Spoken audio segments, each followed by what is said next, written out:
Yo, we're here. Ladies and gents, we're live. It's time. The time has come. Fellas, thank you guys for joining me. Welcome back. Of course. Episode 4, right? How many episodes has it been? It's been a lot. This is 4. That's crazy. Can't believe it. We're here. This is episode 4 and the last 2 streams have been 3 hours. I'm so excited. Maybe this one will be less than that. I don't know. Nope. I doubt it. Probably not. I'd say if anything, it's probably gonna be like 3 hours, 2.5. Yeah, something like that. In that genuine range. Well, without further ado, fellas, let's get this stream up and rolling. One ways to go. Let's go. Yahoo! Well, we are on day 4 of our character's journey, and we have hit time to level up as we have finished the prologue arc of the Artemis cinematic universe. So welcome back. We're here. Time has come. Should I lead you character introductions for who's here? For us two. So what I'm gonna do is I'm gonna to show off our new slides. I'm gonna have everybody go around, do a once over around, and introduce your characters once again, because it's been a minute. Introduce player and character. So let's come over to Glacia, Song Schnee. Of course, we have. I am Royaless of Menagerie, Glacia Song Schnee, and my name is Lilith Burley. I am humbly accepted as this character. Of course. I adore her. Always. Some would say you are her. I mean, she definitely compensates for my losses, but it's fine. Here we've come so far. Exactly. And is that all you got to say? What about these little statues down here? What we got? Tell us a little bit about Glacia. What does she do? Glacia, she has she's double classing as of now since we just leveled up. She is double classing into rogue, which she's probably going to be putting even more levels in a rogue than she is ranger. But she has her strength, which isn't the highest because naturally she's more of an agile swift princess. Her dexterity is one of her highest stats along with her intelligence. She has a lot of hidden intelligence in terms of her smarts. She just doesn't really act on it 90% of the time. Yeah. But she also has the downside of not being very charismatic because she doesn't trust people that much through her background. She doesn't really trust many people since the White Fangs, so... Makes sense. Her charisma lot of trauma. has probably... Yeah, she's got a lot of trauma under her belt, so she's not really trusting of people, not just humans, but humans and other faunas alike. Alright. How about you, Chris? Let's talk about Avery. Hello. I am Christopher Leo. I play Avery O'Quinn. And, I love the accent. The accent, the classic accent. The classic accent that changes on a daily basis. Yeah, Glacia's voice also changes on over oftentimes. I play Avery O'Quinn, the artificer. He is quite a technical person. He is a member of the White Fang, sent undercover to learn information, though he has his own reasons to go as well. He's a guy? He's a dude? Definitely a dude. He's a monkey man. He is a monkey man. He is a monkey man. A monkey. He likes bananas. He's quite good at lying. He's quite good at lying. He's incredibly intelligent. You don't wear shoes either. No shoes. My man's wearing no shoes. Absolutely no. Shoes suck. Yeah. Not a good role. Meanwhile, Avery's out here wearing no shoes, but meanwhile Glacia fights in heels. Yeah. Yeah, pretty much. It do be like that sometimes. Which people surprisingly don't question how Glacia fights in heels. I mean, yeah. It's called ballet. All right. That's Avery. He's Yeah. Let me talk about my dear Jade Roche. Of course, you know her, you love her. She's fast as hell, but she's also quiet. She's very quiet, but she does a lot of her communication through her actions as not only a huntress but a friend to her team, because she kind of just exists in the moment and does what she can't support everybody, even if she can't physically speak and tell everybody how she's really feeling about stuff. But she is. Oh wait, I still have Avery stats on Jade on the on the over here on her, because it says she's a monkey faunus. She's not a monkey. Let me change that. Let's set the facts straight here. She is not a monkey faunus. However, she is a cat faunus, and she can also turn into a cat at will, because that's how she rolls.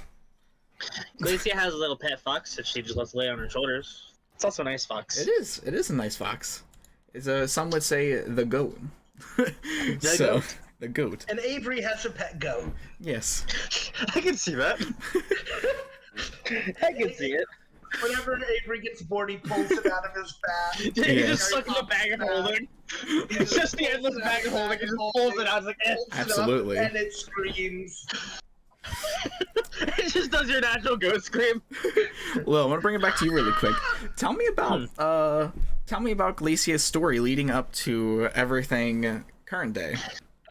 Oh wow, where to begin? So Glacia Song Schnee was, some would say, born and raised in the White Fang, but as Gira Belladonna had stepped down from the White Fang as their leader, and SantaCon had taken leadership, she noticed the cracks and everything kind of start to fall. They weren't going for the peaceful way anymore, and she was trying to go along with it. A big part of it is that she trusted Blake, and Blake trusted Adam's judgment, along with she trusted her girlfriend, who is Ilya Amatola. She trusted them, so together those three formed probably one of the best stealth operative sets in the White Fang. They specialized in getting in and out of things in the snap. But as the White Fang kind of grew and people started to fear them more, Glacia started to drift kind of away from the White Fang, and she had, I want to say, ran away after her father had been killed, as it was pointed that Adam killed him, but she never really figured out who killed her father. And her mother, after running from the White Fang, led their way over to Atlas, wound up in Mantle, and they met now her other caretaker, who is shortly to be her other mother, Winter Schnee. That's where she gets her Schnee name from. Winter kind of grew into a mother role with her, because she wanted to nurture this younger girl. Considering she's still on the younger side of the team, she's got a lot of trauma under her belt, but she is the youngest behind. She's pretty young for a huntress, or at least a starting up huntress. She trained with Winter for a couple months prior to enlisting to go into Haven, and she now comes into Haven as the youngest student to start off in Haven Academy. All right. So let me ask you something. How has she changed since the start of the campaign? Since the start of our normal campaign, or this? Since she during her time in the Jaeger verse, we'll call it. She's adapting slowly but surely. She's kind of like I said, she does have a lot of trauma under her belt, so it's kind of she's kind of hoping that being on a team with new people that she doesn't really know pushes her and breaks her out of her shell more, because she hasn't really worked well with people since the White Fang. The last group of people she worked with, she hasn't seen in a while, because she left with her mother not long after Blake had also left the White Fang and enrolled in Beacon Academy, where she is a member of Team RWBY. she's still kind of hesitant to speak about the White Fang because she has no idea where exactly Ilya is going with all this. She doesn't know what's going on. So she's getting there slowly but surely, but it's just she's kind of still a timid, shy girl when it comes to new people, and it's kind of just her hoping to, yeah, pretty much. But she's kind of hoping that she wants to break out of that shadow, or that like kind of shell that she has, which she's hoping to do with the new team that she has made.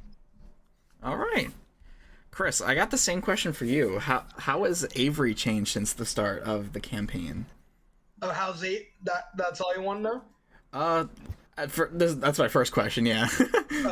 How's Avery changed? Definitely.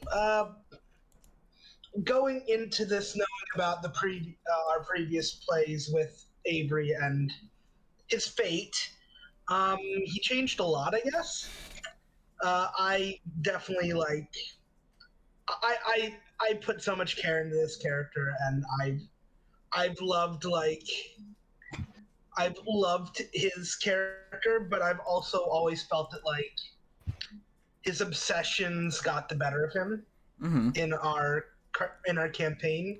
Because as far as we know, I mean, from what we know about this new multiverse that was created due to Jade, future Jade, kind of resetting things and bringing light to a new universe of new, things that have changed throughout all of our characters' lives. Technically, in all functionality, there's still a chance. I think there's still definitely a chance that his fate can be sort of, he almost gets a second roll of the dice. Yeah. Which I really think is cool. Yeah. I think it really fits. I think because, like I said, I'd imagine as far as we would go in terms of how we would do the campaign in the future, I can imagine almost like, for as long as we're probably going to be streaming this, we could almost get, I would imagine we would do year 1, year 2, all the way up to year 4, and maybe that's when we can continue from where we started years ago. Which it might be pretty cool. I kind of think it'd be cool to kind of hop into our future versions of our characters in another time, and see just how much we've changed with our year 1 our year 1 selves, like with our Glacias and our Averys and our Jades in this world, along with seeing how they kind of change their own fate. Mm-hmm. Like Avery, see how Avery can kind of stop himself from kind of going down this rabbit hole of obsessions that he kind of unfortunately fell into. Glacia seeing if she can finally kind of stop the White Fang in her own way, she wants to bring the White Fang back to what it used to be, and getting to see what her little mini glimpse that she saw in, I think it was the 2nd episode, right? Yeah, I believe so. She getting to kind of see that mini glimpse into what was in her timeline. She wants to try to, as much as she she's afraid of the White Fang, and as much as she wants to break it down, she doesn't want to break it down and dismantle it and have it be gone. She wants it to be brought back to the peace force that it once was. I like it. And she has also a sort of edge on the future talk from everyone else, just a tad bit. Not yet, because she doesn't fully understand it yet, but she is technically a reincarnation of a god. She's a reincarnation of a goddess. She has someone who has been with her pretty much her whole life, and her name is Koyuki. She is the goddess of frost and ice. So the Song family, their main goal was to find a child that was going to be the right candidate to reincarnate, to have the reincarnation kind of process continue with her.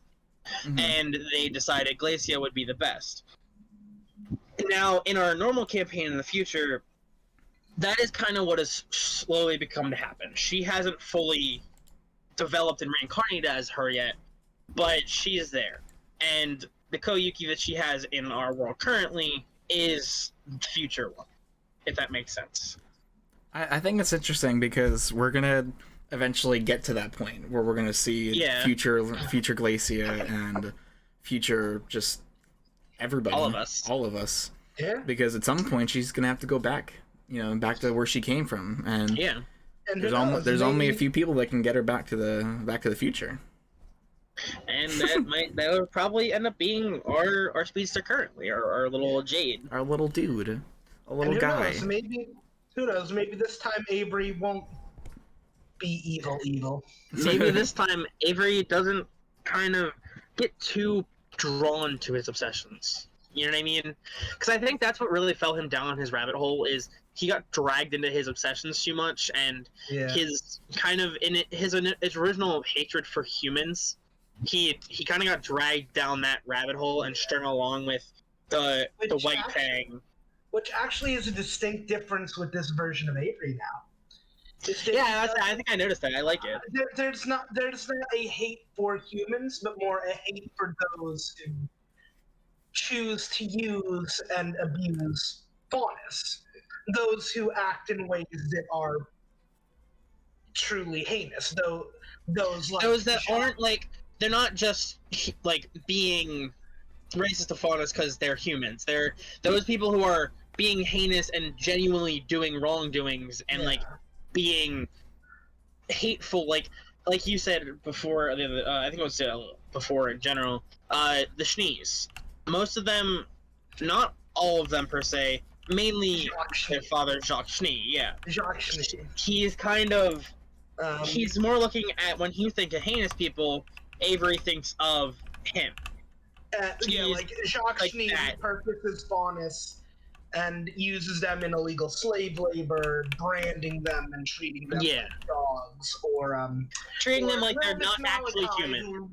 or Little Miss Malachi, who runs the faunus slave trade. fucking Yeah. industry.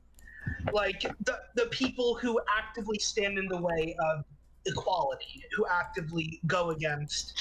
The people who actively seek to stop equality. Yes, like Avery, he's actually a little different. He believes that there's only so much peace can do. So he Mhm. believes there should be bloodshed, but he also doesn't believe there should be mindless bloodshed. He Yeah. believes that the Targeted.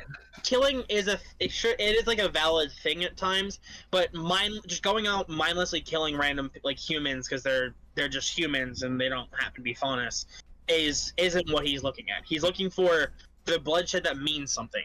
I know that sounds kind of fucked, but it's the bloodshed that means something. Yeah. If you're cutting, in like just simplest terms, if you're cutting out a cancer, you want a scalpel, not a chainsaw.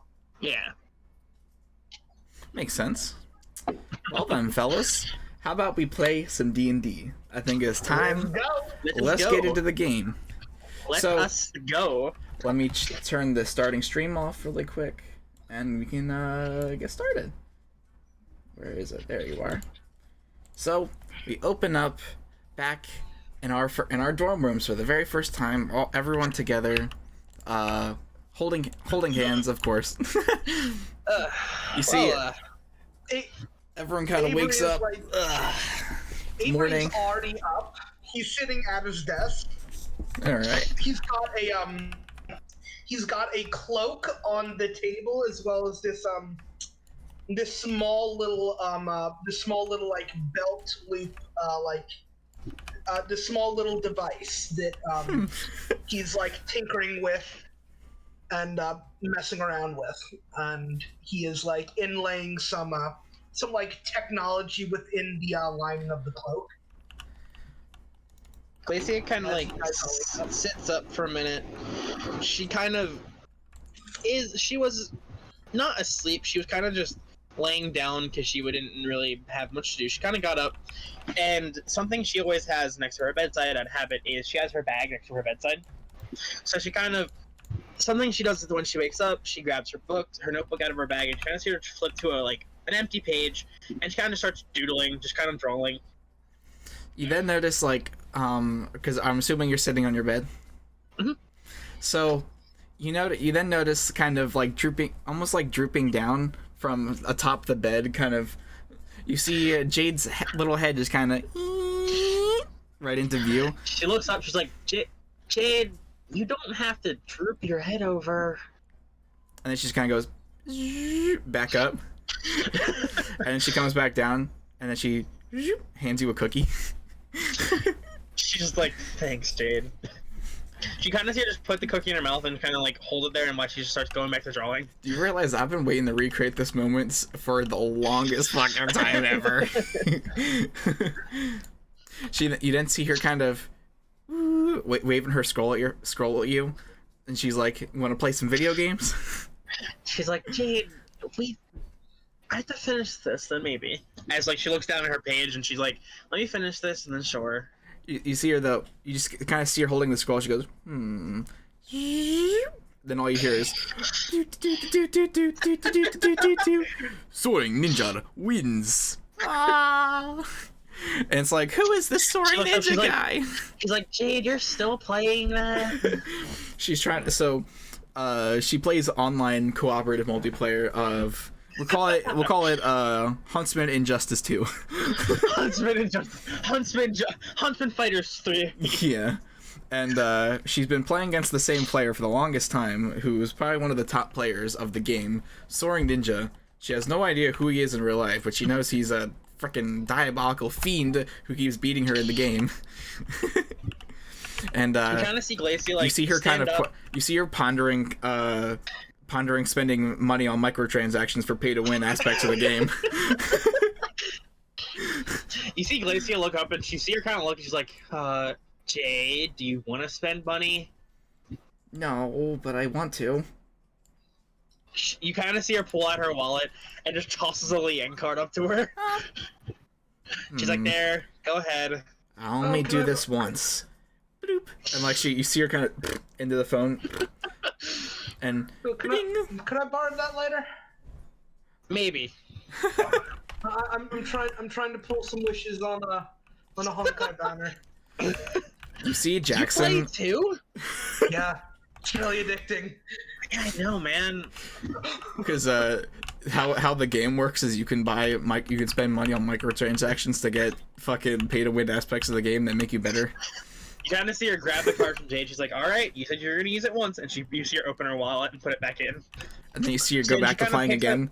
You kind of see her pick up the notebook that she was just drawing in. Kind of see her hold it up to the light. And just like, there's just be one more touch. You see her like draw a little bit more. And she's like, all right, guys. And she walks up to the desk where Avery is. And she kind of just sets the notebook down. And you look at the page. And it's a picture of all four of us when we were crowned as our team. Aww, I love that. Aww. Avery like looks over and goes, "Aw," and then the fucking device he was working with starts sparkling. Ah, shit. You see Glacia like grab the notebook. She's like, Jesus Christ, what are you trying to do in our room? What are you doing? I'm trying to do something that Jade can do. And then he just... Isn't there a classroom for that? No. Why'd you choose to do it in the dorm? Oh, that's awkward. I was trying to see how I want to. That's a mirror. Why are they so big? Why are they so big? I just want a painting. All right, there it is. Imagine it as the team picture. You kind of see Glacia pull the picture out of her book, and a fun fact is she can like her ice kind of is like can be sticky. She make the ice stick, so you kind of see her grab it and just stick it to the wall right in front, like right above like where Avery's like the desk is. Kind of just place it there. She kind of like puts her hands out, kind of like someone's taking a picture, and she's like, "It's perfect right about there." I love it. I think it's crooked. Glacia looks back. She's like, "No, it's not. It's fine." You then see Jackson kind of in the corner, and he kind of is able to do this like what's it called? Is it cross applesauce? Yeah. Crisscross applesauce. Is it also called pretzel? Isn't that what it's called too? Yeah, if you're sitting crisscross, people call it pretzel. You see him pretzel legged, but he's like he's reading a book and he's floating, obviously, because he's just kind of goated. And he's reading his book and he looks up and he goes, "I like it." He's goated with the duck sauce. Are you floating? Yeah. Why are you? You know what? You do you, man. Thanks. It's a really cool picture. Is that really? Do I really you. look like that? Yeah, you look really cool. Oh, thanks. He's just like he was about to judge himself for a second, then he's like, "Wow, Nice. So Glacia kind of like pulls out her scroll, and she notices she has kind of a message still in her scroll. She's like, "Huh, I thought I opened all these last night." Kind of see her open it. She realizes it's a message from Winter. Mm-hmm. She kind of taps on it. She's like, "Oh, um, so apparently Winter's gonna be at the school again later today." Interesting. Huh. I wonder why. You didn't hear a bidding on the intercom system of the school-wide intercom. Team Jaeger, please report to the headmaster's office. Team Jaeger, please report to the headmaster's office. Tony, Oh man, what do we do this time? We didn't even start that school yet. I would like to add something. Our speaker sounds kind of off because Like Avery shitty. has. It sounds kind of shitty because Avery has been stealing parts from it. Oh lord. She's like, we haven't even been here for a week. What did we do already? Avery, what did you do? Don't ask where half of these parts came from. Did you take them out of the speaker? Not only some. Only some came from our speaker. The other. Where did the other ones come from? That racist dude down the hall who like was being rude and talking. The dude from shit Team about Gold, Team Gold, I think. Gold, I think. Yeah, the dude was being super racist to us, so I fucking took their speaker.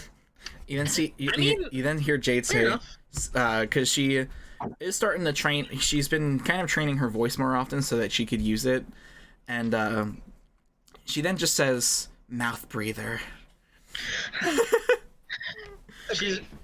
She kind of Glacia thinks she's like, well, I mean, anyway, let's go see what we're needed for. You then see Avery, I swear to God, Jackson. they're a team in trouble. You see Jackson close the book. He says, "Or perhaps they want to speak to us about the little incident that happened before that. I know you guys had an encounter with the ship exploding when you guys We didn't were kill anyone. Yeah.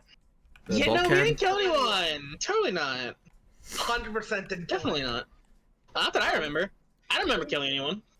Avery closes the device, puts it on his belt, and then throws the cloak over his right shoulder, so it like covers his shoulder and it has a hood. Glacia kind of like picks her bag up, puts her book in her bag. You kind of see her. You see her kind of grab a couple other like miscellaneous things. You kind of see her grab like what looks like a hat and just kind of put it in her bag. Alright. And it's like a dark blue and like bright blue brimmed hat that she doesn't often wear unless it's really sunny. You then hear at the top of the of Jade's bed, you hear, "Soaring Ninja wins." Ah, I spent money on the game. You spent the money I gave you and you still didn't come out on top, Jade. Yeah. You know what? Do you want training? I could pay for someone to train you. No, I have to do it myself. You know what? I respect it. Anyway, let's get going before the speakers go off again. We're gotta get called again. All right. Um, So you guys want to start off into the hallway? Before we leave, Avery just pulls some more wires out the speaker. Avery! His bag. Avery! You then just feel like we need that speaker. feel like We're gonna be late otherwise. Avery feels the back of his shirt just kind of as Jackson's like, "Come on." He like leads you out the door I and don't like being manhandled. You kind of see Glacia kind of like. he's pretty. I want to say in terms of height. Hold on, let me He's see. taller than me. He's He's 100%. Oh yeah, Avery's. he's just about as tall as 5'4". that fox there. Avery's 5'4". I'm He's- 5'3" or 5'2", I think. Jackson's 6 foot flat Jesus Christ! Why is he so tall? because he's a giant fox. You kind of see. So as everyone else walks out of the room, you kind of hear the click of heels behind you guys. It's just Glacia. It's Glacia and her heels that she fights in. You know, you'd be horrible in a stealth mission. I wouldn't. You kind of see her like she's like, haha, stealth. I don't know what you're talking about. I'm surprisingly good. You'd be surprised. All right. So you guys start off into the hallway, and you kind of notice like as you enter the hallway, there's a good decent amount of other students kind of parading around the hallway, see people Team kind of Gold? talking to each other. At the end of the hallway, you do see you immediately see Team Gold, as they share the room literally right down the hall at the other end right here. So for Team Artemis, I said Team Artemis, for Team Jaeger. Yeah, we're not Team Artemis yet. Not yet. for Team Jaeger, their biggest run-in that they have with people is their biggest thing they have to worry about is getting past this dorm right here, because that's Team Gold's dorm. Glacier kind of like sighs. She's like, these guys again? They haven't left us alone since we got here. Well, this is all going to change because I have made a new device. And he throws the hood up. Let's see if it works. And he walks forward with the hood up. So now anyone has disadvantage to try and perceive me. Okay. And I'm just going to try and see if I... Yeah. Interesting. So, Lil. Looks at Avery. She's like, why did he put... I can see him. She looks at it. She's like, we can just see him perfectly fine. I don't know why he's puts the hood up like you can't see him. So, are we all gonna try and stealth past Team Gold? I'm gonna try and stealth. Well, Lacey's not going to bother because she knows we're gonna hear her because like she's with her heels on. You didn't see Jay just kind of, last man outside's a rotten egg. Her and her antics. Avery's gonna stealth, which he gets advantage now because of his cloak of Velvet Kai. All right. Lacey kind of like looks at Dax and she's like, "Do we just want to walk by them normally and let them do all the crazy stuff?" I intend to walk past and see what happens, and if they what I approach plan on me, doing. they will feel the full force of my wrath. 21. 21 for stealth. Fine, Jax. I have an idea. Okay, so okay, so as you're walking past, I'm gonna have you make a perception check. So you're able to kind of walk past as Team Gold is. I'm assuming what I'm gonna have you guys do, since you guys aren't rolling for stealth, you guys are gonna go make a right past this way to go to the right. Actually, yeah, it would be the right set of stairs. Avery's heading for the left set of stairs. You see Glacia, like, she looks back at Jax, she's like, Jax, don't worry, I have an idea if they do bother us. 13. 13? So, as you walk past, you almost like barely hear it until you catch kind of like wind of it from this guy with the yellow spiky hair, yellow mohawk. You almost hear him, you hear them all in just a group conversation. They're all, laughing and gaggling. And you hear this guy make a very just a very rude remark that you almost catch, like you hear it almost right away, and you hear him start babbling on about those white fang jerks and how they're a bunch of pussy ass bitches, and he can take them on if he really wanted to. He could take on the whole army and take out the white fang. Since Avery did stealth, he's just gonna draw his gun and fire a beaanbag shot right at the side of his knee to take out his knee. Okay, so you will be rolling out of stealth for this. I will. I'll acknowledge that. While you're rolling for that, you then see one of the other guys over on Team Gold be like, you go, "Hey, it's that Ice Queen." You kind of see Glacia. You think it'd be funny if I lit a fire in the downstairs area? She'll hate Jax that. Jax kind of notices in her hand, she has a small little glyph in her hand, and behind the dude that just said something, you just see a giant Beowulf arm just come out and just tap him on the shoulder. You see him kind of look over to the left. He's like, "What the fuck?" And you should have kind of grab him and pick him up and hold him by his hood. Hey, and you hear his voice crack almost like how Jean's does. Like you realize he's not as tough as he thinks. Tony, she looks back like, "You're tough enough to start making fun of me, but you're not really as tough as you sound, are you?" I'm sorry. It was just in good fun. Be honest. You can put me down now. Tony, cool. You see the paw just drops him. That's 28 to hit the That's 26 to hit the dude in the knee as I'm walking downstairs. So okay then. So he's gonna be a little cheeky about this. So he gets to about the point of the stairs at which it almost cuts off on the eye line. So you're able to get him in the back of the ankle here. So by the time he would turn around and even see anything, feel that. You see this inner weenus here. This inner weenus right there. Knocking him out of commission. Actually, I wait. feel tight. Right there, that one. Do I get to hit? Do I get to knock him on his ass? So you hit him with the beanbag, and it like sweeps him off his feet. He like lands right on his back, and he hits his head on. Would you like to know the damage? He would. I would say like 4 damage. Well, no, You gotta hear it's crazy, like, so it is 8, 9, 10, 11, 12, 13, 14, 15, 16, 17. we're not rolling initiative against this man. It is 19 damage, but if Jesus you want to limit it to 4, you Christ. can. So you see it sweep him off of his feet, and almost it pretty much knocks him off his feet, while also simultaneously knocking the person behind him off his feet because of just the sheer force. And you see both of their auras flicker. It's not enough to completely harm them. It's not enough to completely harm them, but it's enough to like make both of their auras flicker. And you skedaddle down the stairs, and they're like, "That's it. I've had enough of Team Jaeger.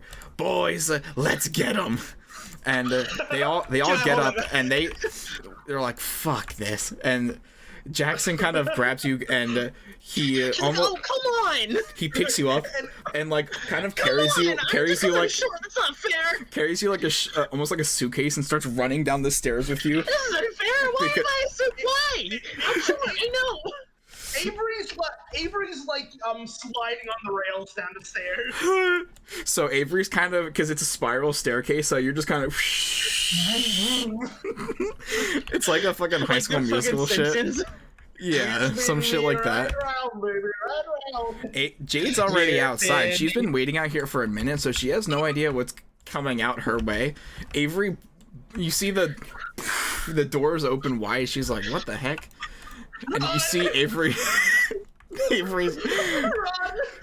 fly. Jax, put me down. I can slow them down if you put me down. He's just his fox running instincts are just completely take over. He keeps running. Put me down, damn it! We eventually gets to the bottom of the stairs, and he almost like drops you, and almost into like your immediately, so it has you running as soon as he drops you. So you kind of see you both make it out the doors. And kind of put her hand on the ground, and a glyph appears on the ground where she put her hand. And you just kind of see her send a wave of ice into the doorway and just blocks the door with a wall. Wait, I think I have. So I'm gonna use a ability called feline agility, since the Tabaxi's like the basis for my character. Okay. Funny thing is, the character descriptions gave us faunus agility. Oh, does it? I when you gave me the chat GPT one, I add that as a special ability for me. Yeah, so it would basically work like feline agility. Basically, you double your movement for the turn. So I'm going to double my movement to 60, and then use feline agility to double it again. So I'm going to be running 120 feet in this one round. Hold on a sec. I need to get this right. So Glacia ends up freezing the entire doorway over. Glacia stands back up, and she's like, "All right, we're fine, I think." You then hear just like trying to break through the ice, and you start slowly see him then like kind of peel through like She's like, "Okay, guys, we should go now because I can only hold them for so long." Avery's already booked it. You then see Jay she kind of almost does a loop-de-loop through everybody, turning everybody into lightning, and speeds No! and she speeds everybody to the courtyard. And Avery vomits when Lacey kind of like falls. She's like, "Jay, could you give us a warning next time?" Avery is like on the ground puking. Kind of like Glacia's ears are kind of like pushed down for a minute because she's like out of breath. She's like, "Next time, give us a warning." That Sorry. was so uncomfortable. Yes. She forgets these things. Well, that looked like shit. Look at that guy, he's throwing up. You see Cat Mendu standing by the entrance to the, over here. He just witnessed all of that, and he was just like, Ahoy, Captain! how's it going, fellas? Are you throwing up because of my wings? I know my wings were pretty damn good. You can't tell me otherwise. Your wings are fucking amazing. You kind of see Glacia just like still like on the ground, huffing and puffing. She's like, ah. Actually, You kind of see the glyph pop up on her hand, and you see a Beowulf kind of just pop up behind her and just pick her up and just put her on its back. could I get an order of your wings? I'm kind of hungry. Well, I am on my lunch break, but I am hungry too. So I'm gonna go make some wings for both of us, and I'll be back. You see him just kind of... Guys, wait. Hey, free, wait, we were supposed to... he's not listening anyway. You see his little parrot kind of like, just start like slowly like pick him up and then float him off. As his parrot has brute strength, so it's able. Wait a minute. It's enough to let Cat Bender fly. Are we supposed to go to the headmaster office? We can bring wings to the headmaster. He'll be fine. Yancy standing over here in kind of like in a bush. And you're like, you can always buy some of my stuff. And you see like a curious little fellow. Hold on, this actually isn't the right dude. Where is he? That's not Reggie. Where the fuck is Reggie? There he is. You see a curious little. You are? I don't have. So this is the original Reggie. Yeah, it's like the OG Reggie. But this is what Reggie looked like before he got his like growth spurt. So technically, this is Reggie. You kind of see him in this bush over here, almost peeking his head out. He's like, hey, come over here. I got some shit. You want to buy some shit? Glacia looks over. She's like, I'm good. I've been told not to buy things from strange little people in bushes. What kind of shit are you talking about? I got the best shit. I got the Schnee's Dust Supreme. I just got a shipment in yesterday. You see Glacia, like, her eyes, like... Remember when Weiss, like... whenever Weiss kind of gets just really, like... doesn't really understand what they're saying, doesn't like what they're saying, she kind of drops her eyes, like, more like a serious, like, she's like, really? Avery just looks down and just goes, no thanks, and he shoots him in the head with the, beanbag gun. Oh. Hey, that's not nice. Hey, what... Who are you guys anyway? Glacia kind of steps off of the back of the Beowulf, and you see she looks at the Beowulf, just nods her head. The Beowulf just goes and grabs Reggie and just picks him up out of the bush, and just holds him up in front of everyone. We're the heroes of this story. I wouldn't call us heroes. You know who I am? Not yet, at least. I'm the dealer of this story. So, you want to buy some shit or what? That's kind of my whole thing going on over here. You know? No, we're good. I'm fine. You're sure? You're positive. She looks at the Beowulf and she nods her head again. You just see the Beowulf chuck him to the side. Well, all right. Well, my name's.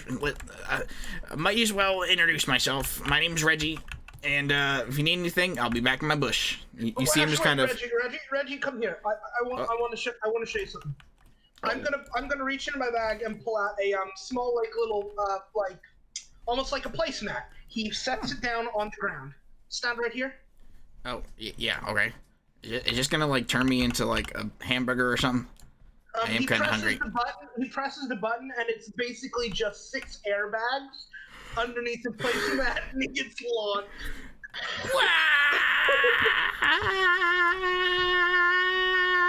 Oh, and this is the story how the first time Reggie got launched into a mountain. That wouldn't be the first time. No, canonically, this is the first time. When Glacia does it later, that's the second time he's gotten launched into a mountain. Yeah. Hang on a second. Let me know, or hold on. I actually need to put my thing on. Give me 1 second. I want to see if this works. I just look over at Glacia and just say, I've been wanting to try that for ages.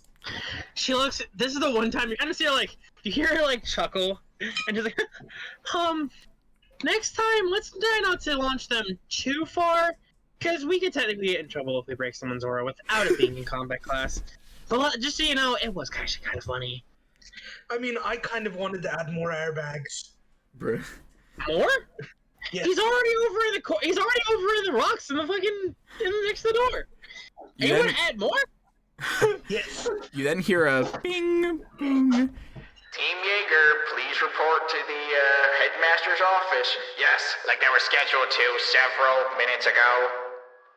I told you guys were gonna be late. Come on. Not until I get my wings. No, Avery, you're coming. You see the Beowulf come back and just grab Avery by the back of the hoodie. No, You're coming.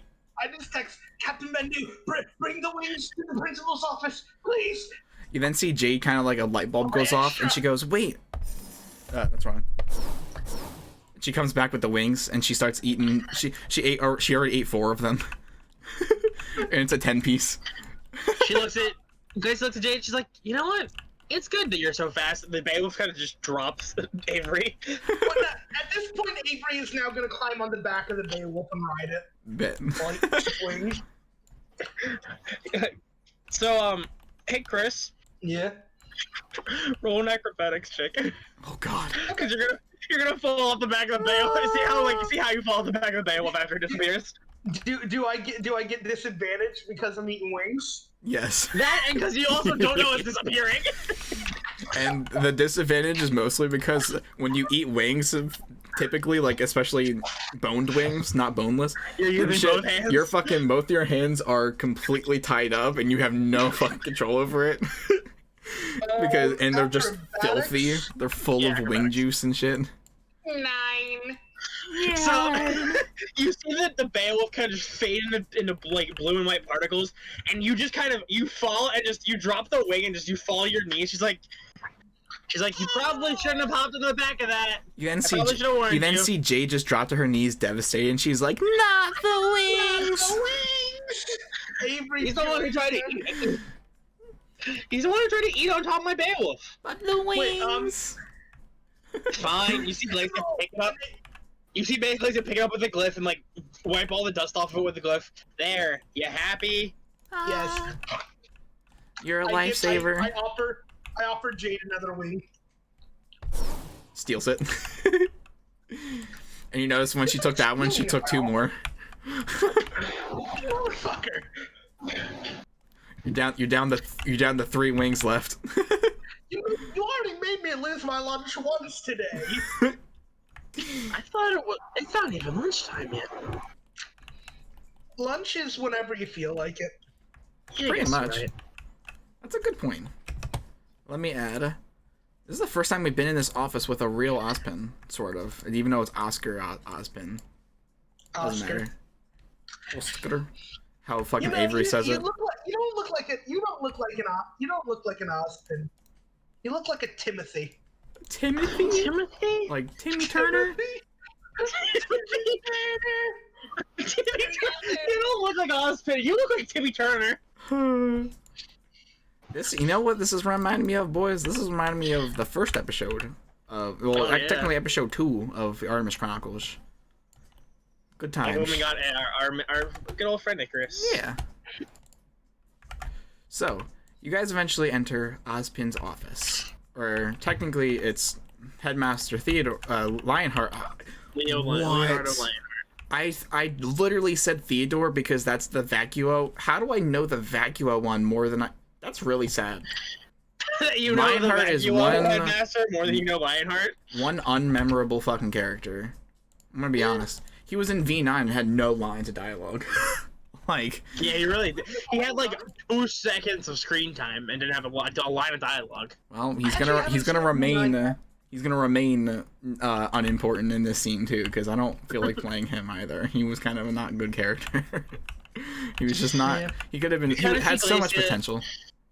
Grace kind of like puts her hands on her. She's like, "We're sorry, we're late." We kind of got caught up by Team Gold, and then he tried to buy wings. Captain Bendu, he did somehow. I forget that Jade's fast, but yeah, and see Jade kind of. All the wings are finished. All the wings. Wait, she ate all the wings? Yeah. My lunch. Glacier's still bowing. She's like, "I'm sorry for them. They should know that we're not supposed to do that here." It's great. You then see them just like, they haven't said anything yet. They're just like, huh. So these are the students. You see Ozpin kind of. You just see Ozpin smiling brightly. Avery just walks up and then hands Ironwood the bucket of like bones, and just goes, "An offering," and puts it in his hand and walks back to the group. He's just holding it, and Then there's like trash can like 2 feet away from him, and he just kind of goes, and just drops into the trash can. You then see Ozpin kind of go, well, students, welcome. I was very interested in meeting the students who single-handedly took it upon themselves to, well, save the students. We didn't kill anyone. Well, what you know, I don't know, doesn't matter. What's important is you're here. And then you then see Ironwood say, we just wanted to say that we thought it was very admirable of you. I think it's exactly what hunters should do. You recognized a threat and you took action. I mean, it's exactly what a huntsman and huntress should do. Yes. Why did they attack? That's my question. Yeah. We were hoping. My first reaction is to attack something I don't know. We were hoping for you to shed some light on the the attackers. What you know of the situation. We only have so much to go by based on.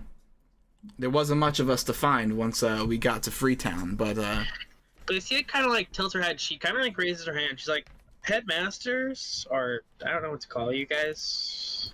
Ozpin, Professor Ozpin, and he kind of does a nice bow, and you know Ironwood. You already know Ironwood, but Professor Ozpin, out of curiosity, do you happen to know if there's a possibility for people to generate Grim limbs on their body? Well, it has been an experiment done before with certain crooks we've encountered in our time. But to be fully Grim as a person. Yeah, the dude had like his, I think it was like his arm and like up to his shoulder it was just a Grim arm. I don't really remember much after that, to be honest. He says, from what we know about the Grim, is that their abilities are unnatural. He then turns back around and he says, it is possible that the impossible, shall we say, he looks at Jade knowing that the laws of physics and breakable possibilities are possible. She is literally the catalyst of impossibility. So he says anything in this world is possible. Even to professors who have no jurisdiction lording over a school that they're not professors of? Well, Glacier kind of like elbows Avery in the rib. I'm just saying! Shut up! He's the one who's in charge of all 4 schools! He's supposed to be here! I've been here for 2 months, and I've not met our headmaster once! Unfortunately, Headmaster Theodore is off on a mission of his own. Did I say Theodore again? God. Yes. Oh my God, we've never even met him in the story. We've never met him yet. How do I know him more? I literally listened to the book. Oh my God, Lionheart. You really should think about, hiring a more memorable headmaster. I haven't really seen our headmaster. You then see Ironwood just kind of like, yeah. Also, I know that I'm not happy to see you, Uncle Ironwood, but why are you here? Oh, I did have a message for you, Miss Schnee. Me? Yes. You're Oh, I guess it's that time. It was supposed to be a surprise, but your mother's here, and you see through the window just slightly behind, you see her flagship flying in and landing. You kind of see Glacier, she's like, wait a minute. You kind of hear it land, you kind of see her, she's like, I'll be right back. You see her just run out, and you see her just jump on top of a dove and start flying towards it. So Ironwood. Yes.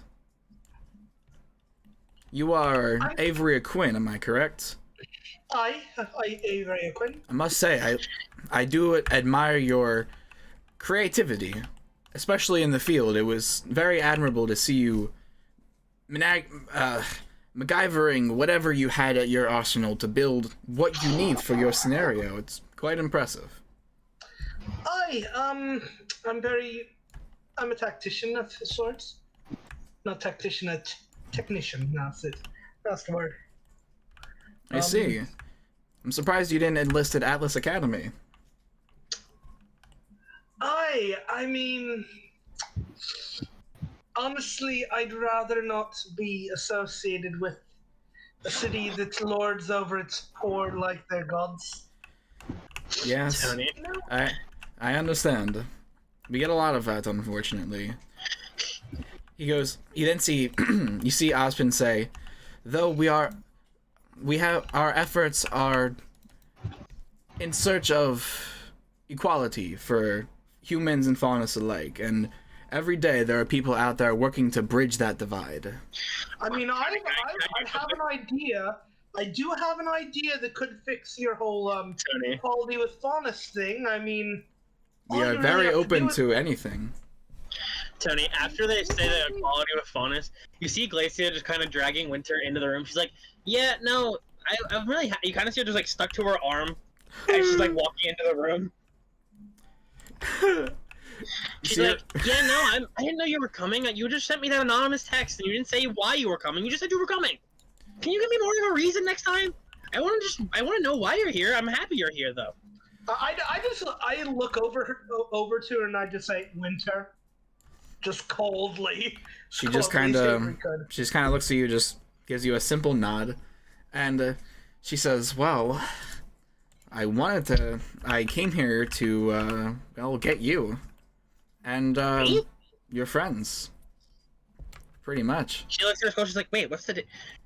Oh, is that why? She says, That was "Today's." today." She says, "Today's the day." I'm sorry. I crashed a ship the other day. I've been all out of loop the last couple. She just kind of she messes up your hair. I just love feel this. like- I love this Okay, white, back out. this height difference between these two, because even though it's just Weiss's model, it just looks like it's, it's Winter. Kinda feel like I will think of this as Winter, honestly. Anyway, Yeah. go ahead, She's though. like, Sorry. well, do you wanna ask him or should I do it? She looks up at Winter.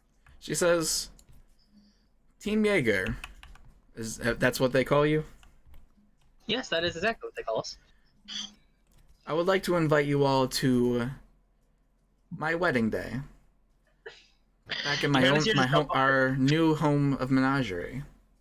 You kind of see Glacy like jump on her back. She's like, "Yeah, no, her and my mom are getting married. It was today, and I kind of I forgot to get stuff set up because we were busy the last couple of month or two." Is there an open bar?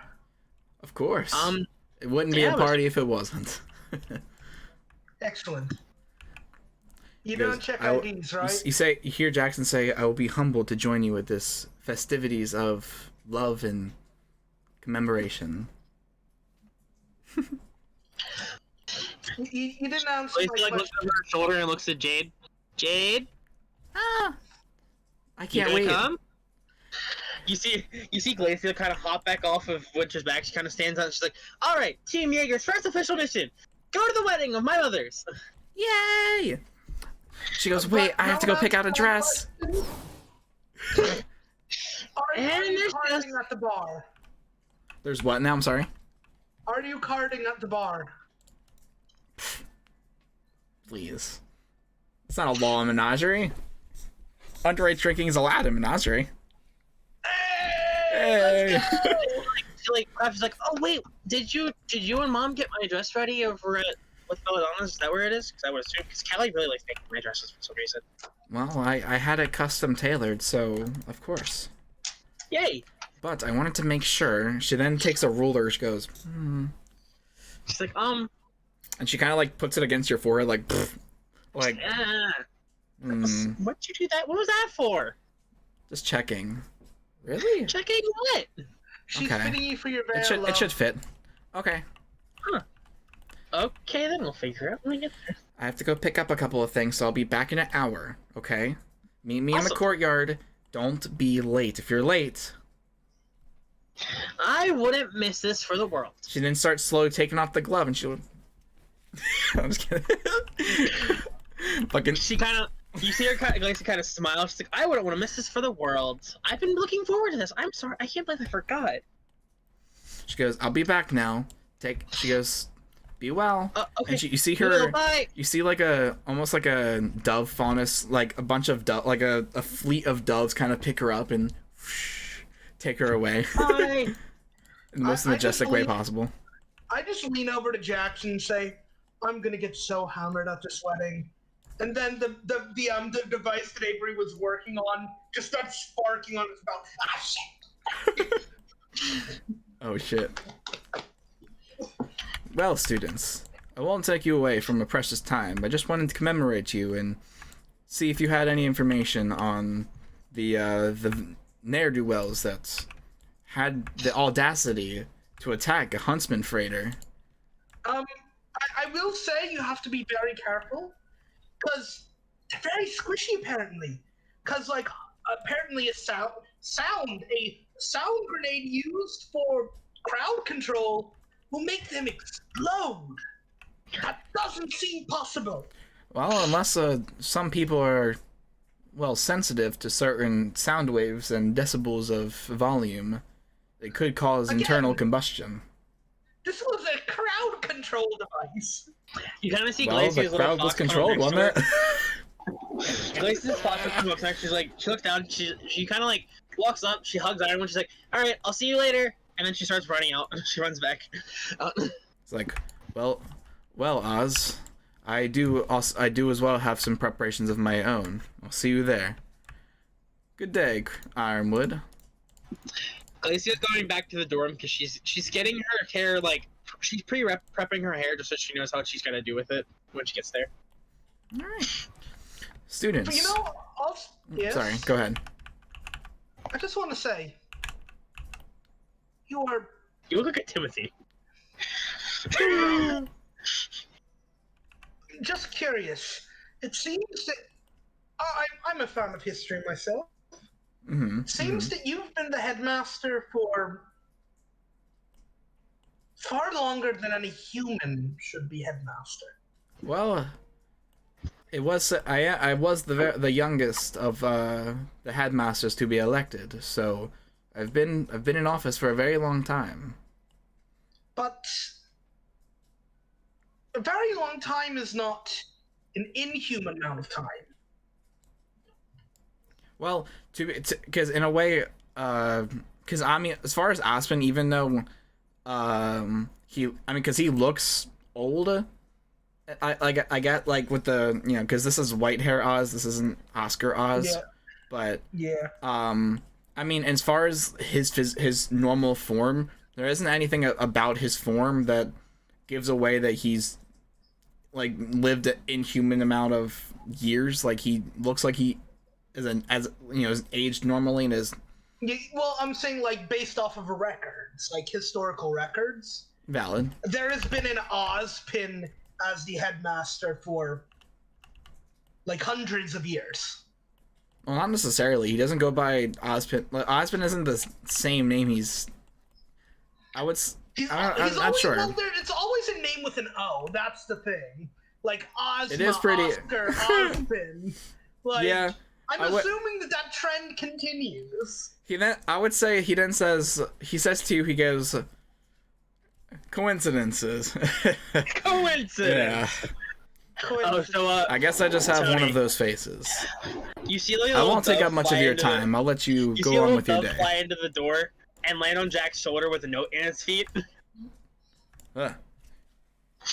Thank you, little one. And it flies off. It flies off. Opens the note. And it reads. It says, "You guys better hurry up. That's gonna start packing for a little bit. We're And then gonna be see there him for a take couple days." his reading glasses. He's like, okay. She's like, "Hurry up. You guys gotta pack for a couple Aren't days." you like 19? Oh, I just don't see well sometimes. I'm not. I can't. I need glasses to read. It's makes me sound like a middle-aged fox, But I can assure you, I am, the age I say I am.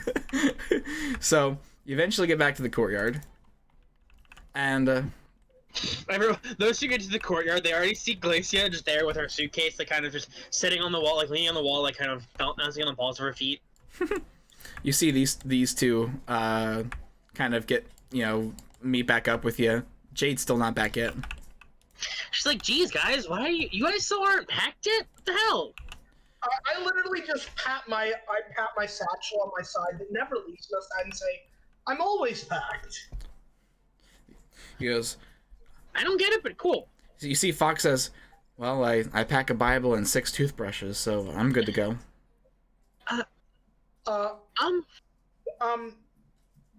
Why 6 toothbrushes? Yeah, that's what I was about to ask. Well, I got a lot of teeth. Okay. Because out of all the faunas, he's he literally is a fox, so he's got like fox teeth. So he has a lot of toothbrushes because they all have different attachments that get different areas of all of his little teethies, and he keeps well kept. He's very well Tony, well hygiene. Doesn't clean his clothes or bathe? I mean, he bathes, yeah. I mean, Tony. what's he gonna do? Keep some Dove body wash in his book bag too? Like, Tony, a 3-in-1? she stands back up. She's like, also, so I may or may not have written Team Gold again on the way back here. They aren't very happy. And as she says that, you hear the one dude that Avery initially shot his ankle. You hear him yelling, "Where are they? Where's Team Jaeger?" You see them on the other side of the wall, still. They're out there in the courtyard somewhere. I'm gonna just immediately throw out my hood and duck into stealth. All right. She's like, yeah, I've kind of been hoping that Mom gets back before they kind of find me. So, Well, I rolled a 12. I rolled some shit dice. You see Jade speed back, and she's got a shopping bag. They still have disadvantage to see me. They still have disadvantage to roll to find me. She's like, go see it. Wait, Jade, you got your dress? Yeah. Did you pack your other stuff then? Awesome. So, Wait a minute, do I have to wear a monkey suit? Yes. It's a wedding. Lil, you ask her like, let me see. Hey, wait, I want to see it. She's like, you're gonna have to wait and see. You know the term monkey suit is very racist. I just said you had to wear a suit. I didn't say that. Oh. And then you then hear Jackson say, he says you're gonna also have to wear a tie too, Avery. And shoes? She looked down at your feet. No. Avery. No. Avery. No. Avery. No. Avery, we'll strap you down to a chair and put the shoes on and duct tape them to your legs if we have to. No. Avery. So funny. Avery, we will tie you down to a chair and put the shoes on you forcibly. You need to wear shoes. Oh, hang on. She walks over to Jade. She's like, "Hey Jade, do you think you could speed put on shoes and tie them?" You see her speed over and throw some nice slacks on him, but she also ties them together so that when he walks forward, if he moves, he'll trip and fall. Lacey looks down. She starts laughing. She starts to stop herself from laughing. Does Avery walk? She looks down. Well, actually, I guess I'll have to see if I see it. You have to see if you notice it. She speeds so fast that you don't even I would say she speeds so fast that you don't even realize that the shoes are on you at this moment. So when if you walk at any point, that's when he'll kind of notice it. I'm right now still like trying to keep low, to like not be spotted by Team Gold.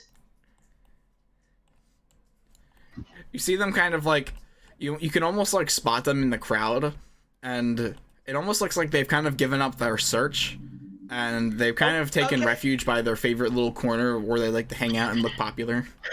Okay, Tony, here's what I'm gonna do. I'm going to try and use a domino effect. I'm going to turn my pistol into a sniper, get low since I'm still stealth. And I'm going to try and shoot. He falls over because he still has his shoes tied, so he tries to lay down. He just like He like tries to step back to lay it down, and then just falls face forward. Jeez. Glacio watches him fall face forward. She just starts laughing. Oh, I'm sorry. That was amazing. I was expecting that. Ow! I'm still gonna try and domino them because I'm now lying down in the lie down position. I'm gonna try and snipe one of their feet so that they all fall over onto each other. So now you're just kind of like prone, and you're Yeah, with a beanbag, obviously, so it's non-lethal. okay. So they're over here now. Alright, I'm gonna try and knock all of them over with a single shot. I didn't realize you have reverse Jade or like V2 Jade there. Yeah.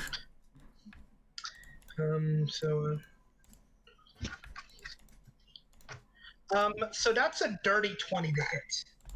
Dirty 20 to hit. Okay then. So you hit. You see I'm sorry the to cut you off. can see the Tony, guy I'm right looking at over the here in the users blue that were in the hoodie. chat. You want to know one of the names of the users in chat, Tony? That wasn't What? here. Was here at one point. The Russian mommy. Okay. What? So you can see the users that have either been here or were here before or prior, and you want to know what one of them is named, Chris? What? The Russian mommy. Love it. Where is this? Do you see it? It's in users in chat. I don't know if you can see it on your phone.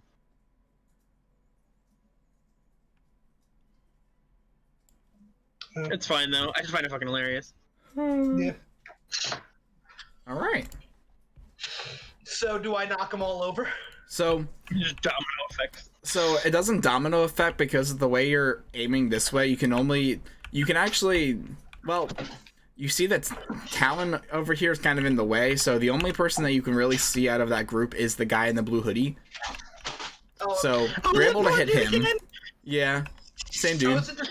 is it the same dude? Well, it's not the same dude. No, it's you hit this guy with the mohawk over here the first time. The poor dude that Glacier just dropped when the Yeah. man had him. Well, yeah, I'm gonna try and take out his knee again. Have him fall on his face.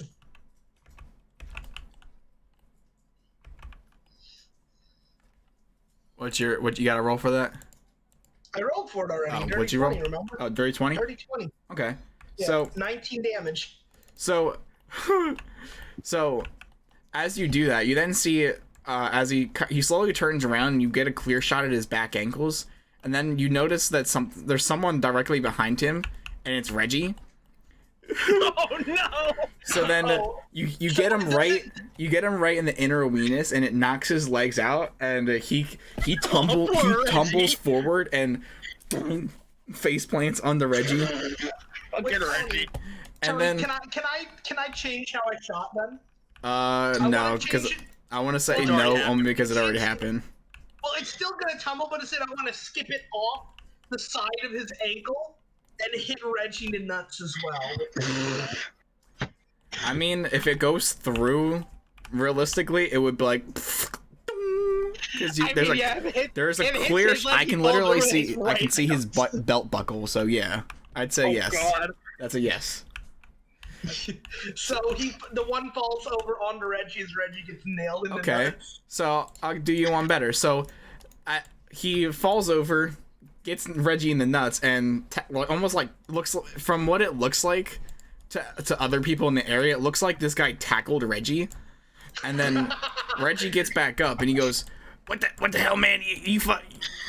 You're a piece of shit, you know that?" He goes, "I'm gonna fucking kick your ass, man. Let's fucking go." And he drops everything. He takes off his shirt. He takes off his pants.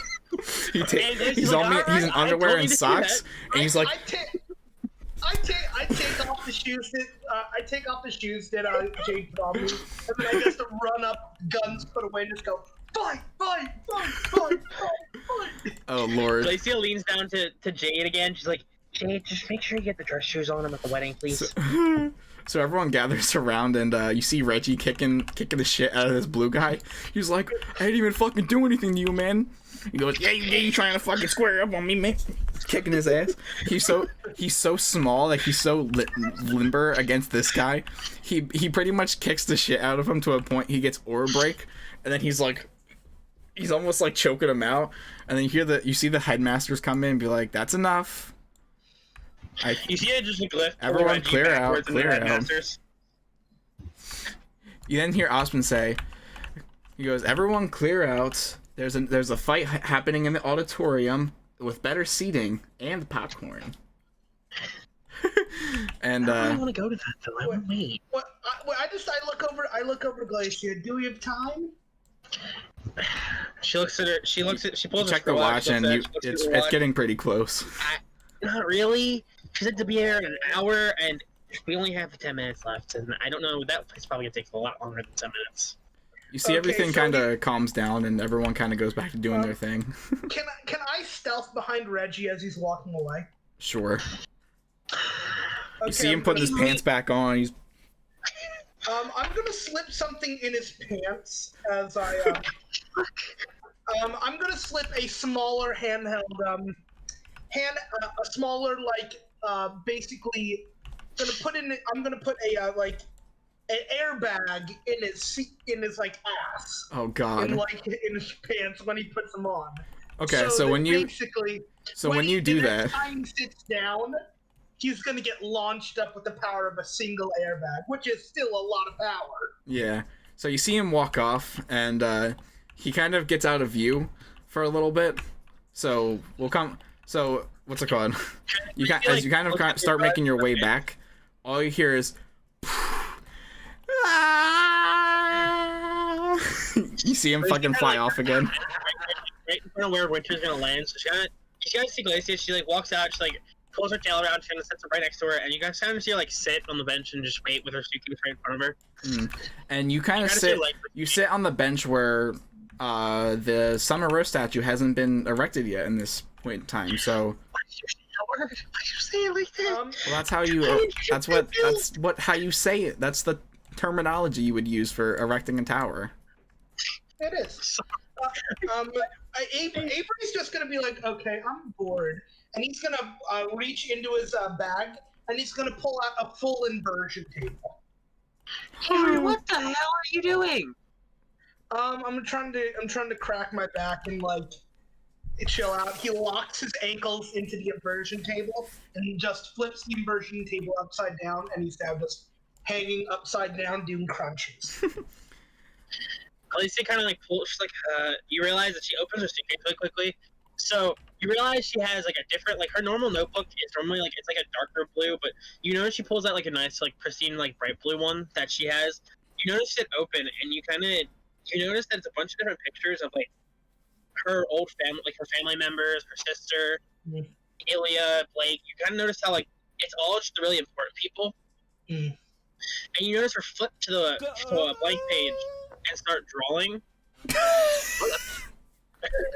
Drawing the monkey man doing crunches up. I wanna take it back for a second. We got a new follower that just popped in, and all I heard was So, what's Agarian Tab? I think that's his name. I hope I didn't butcher that. Hello, thank you for the follow. I'm gonna play it back again because the sound effect was really funny. Beautiful. Thank you for the follow, man. Appreciate it. For the new fellow who has followed. Do you want to hear it? Do you want to hear the sound effect? Do I have to play it back again? Shall we introduce ourselves to the new player that has joined the rest? Yes. Let's do it, shall we? Have a little recap. Go ahead, Glacia. My name is Lil Forelli. I play Glacia Long Schnee. My pronouns are she/her. I am a trans woman, so that's me. I have built probably the most pristine but also lovable Ice Queen you'll ever meet. Yes. Avery? Hi, I am Christopher Leo. I play Avery Aquin, and I am the craziest, most strangest Chaos Gremlin you will ever meet. Yes. Pleasure to meet you. And I am your speedster and humble friend and cat, Jade Roche, also known as TonyTheDudeTV, the DM and the host of this here D&D session. So welcome. Thank you for the follow, and welcome to all this. Hope you enjoy. So bringing it back to the scene here. I'm gonna focus on Jade for a second. So you see her kind of just like, she sort of starts like testing her abilities and stuff, and you see her kind of like trying trying to like essentially use her lightning to create different things, like little just kind of like parlor tricks. Tony, you see kind of in like a little like in the corner of her eye, she sees Glacia kind of like putting her up in a square, and you kind of see her putting a pen out and start drawing exactly what she just saw. And you saw that she used her lightning to create like a blue lightning rose, and it's just like it's almost like in the perfect shape. Like she's kind of mastered this sort of art of little parlor tricks like that, but it's the only trick she knows. And you then notice something as you're kind of drawing this, because you have that sort of artistry where you kind of look down, you look up, and you're doing the whole thing. Yeah. And you notice an expression on her face that's like it almost gives you a tell like right away, almost of how she's feeling, because you have just that sort of like ability to understand how people are feeling, and you can almost tell that she's sort of disappointed that it's the only trick that she knows, and you can almost understand that, like, because you know why she's here is, she came to this school because she wants to learn more about the Speed Force. While this is happening, you then see a streak of yellow lightning kind of speeding past her, and to Jade at super speed. She then sees this like golden-haired or this black and yellow-haired girl running past her, and as she runs past, she almost does like she winks at her. Oh, like Sun did in Ice Queendom? Yeah. He completely runs past her, and you see her kind of like zipping around the campus, and she's like, "Whoa!" And you almost see her like just almost like starstruck, like she's like, "Whoa!" You kind of see Glacia kind of like walks up and taps Jade on the shoulder, and she kind of holds the book open. She's like, "What do you think?" You see her just kind of like smile, and she's like, she says, she actually uses her voice for this one. She says, "I love it." Is that You see is Glacia- it just a picture of Jade? Yeah, because she was drawing. There's a specific reason. So Jade notices when she kind of starts pulling and pushing the pages back to the front of the book. She notices like when you know how like in the front of a book there's usually like a title of what the book is for her. Like like notebooks have like that starting page. Like composition books have like the front of the book where it's like describing like what class or whatever it is. You know what I'm talking about? Mm-hmm. You see on the first page of the book, it says family and friends, and then underneath of it, it says, it kind of in parentheses, the ones she trusts. Aww. And it's not like I said, her normal book is like the dark blue one, the one where she drew her the team picture earlier, and this one is like a bright, pristine, like blue, kind of that matches like her aura, in a sense. Well, And she kind of closes it. I thought it's something so messed up. She kind of closes the book, and you see her walk back over. She kind of like does like a little mini closed-eye smile to Jade, and she knows she saw what the book said, and she kind of like winks, not in a flirty way. She kind of like winks and like with like a smirk on her face, and then she kind of walks away and puts the book back in her bag, in her suitcase. It is now my goal to get Avery in that book. You then see she looks back off where the yellow speedster kind of ran off to. You see her cat ears kind of like she's almost like she wants to go say hi, but she's nervous. You kind of see Glacia kind of walk up and like ruffle her hair with the like in between her ears, and you kind of see her pull out like her hand kind of like flows and like kind of like ices and snowflakes, and you see in her hand kind of appears like a little mini blue rose, like the one that's like the blue rose sword, like how the cross guard of the hilt has like a little mini rose in the middle of it. Yeah. You kind of see that appear in her hand through a glyph, and you kind of see like stem kind of start appearing out of the top of it, and you see her. She's like, "Trust me." She gives her the rose. Oh, and You'll be able to do even more elaborate things than her. I just look over and I see it and I just go, Jade. Wait, are you saying Jade? Yeah, Jade. Huh. Avery just like opens his bag upside down. Nothing falls out of it, surprisingly. he just reaches in and pulls out a metal rose and just, come on, do it. I dare you. Wait, so are you giving her this blue rose? Yep. Okay. So then, So, let me tell you something. And I give her a metal rose. I think I'm gonna have to make the most important roll of the night. Fellas, we're gonna have to roll for Jade's Riz check. Fellas, Riz check. No, stop! This man just...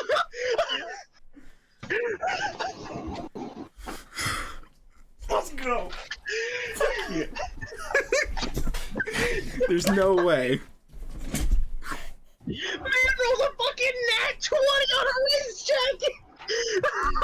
20 on a Riz check! Well, Oh my god! you'll love to see it. This is the truest But form of the dice telling the story forward. Well then, what do you know? It could have been worse. It could have been an at one. A lot worse. I'm just thinking a lot worse. All right. Well then. Is it possible for someone to riz too hard? You know? Oh, so Tony. Apparently not. Tony. What's up? So, in the one hand, you know how Glacia has her, like, the blue rose itself? Mm-hmm. In her other hand, you kind of see the same, like, rose kind of feeling pop up in her hand, but you see it kind of appear in, like, what looks like a holograph form, and you see a sword in her hand. Oh. And it looks like the blue rose sword. Ooh. You see her kind of hold it out. She's like... She kind of, like, grabs it, because she can grab her summons. She summoned the sword. You see her grab it, you kind of see her wave it around, and you kind of see her put the sword in the rose in front of her. She's like, now, Jade, I want you to look and imagine. What do you see between these two? What is it? You see the two rose petals on the one on the hilt to the blade on the sword, and then one in her hand. They're matching up together. She says, shiny? She's like, Jade, I want you to take this. And just know that this sword, or this rose, will turn into something important as you see the sword disappear in her hand. And I just like hold out the metal rose and say, "Can you give this one to the pretty girl you got your eye on?" I saw that. Yeah, I didn't. we all see did. You then see her, like, the girl off in the distance. You see her just kind of like, She sees that Reggie fell into a hole, and he's head first in, like, a hole, and his feet are sticking out. She just kind of... She just kind of grabs him by the leg, pulls him out of the hole. She's like, "You okay there, bud?" He's like, "Let me go."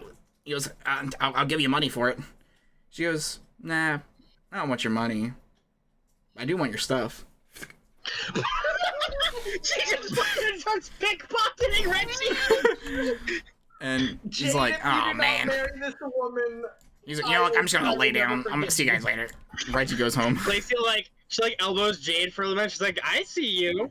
She's like, and now she's by herself.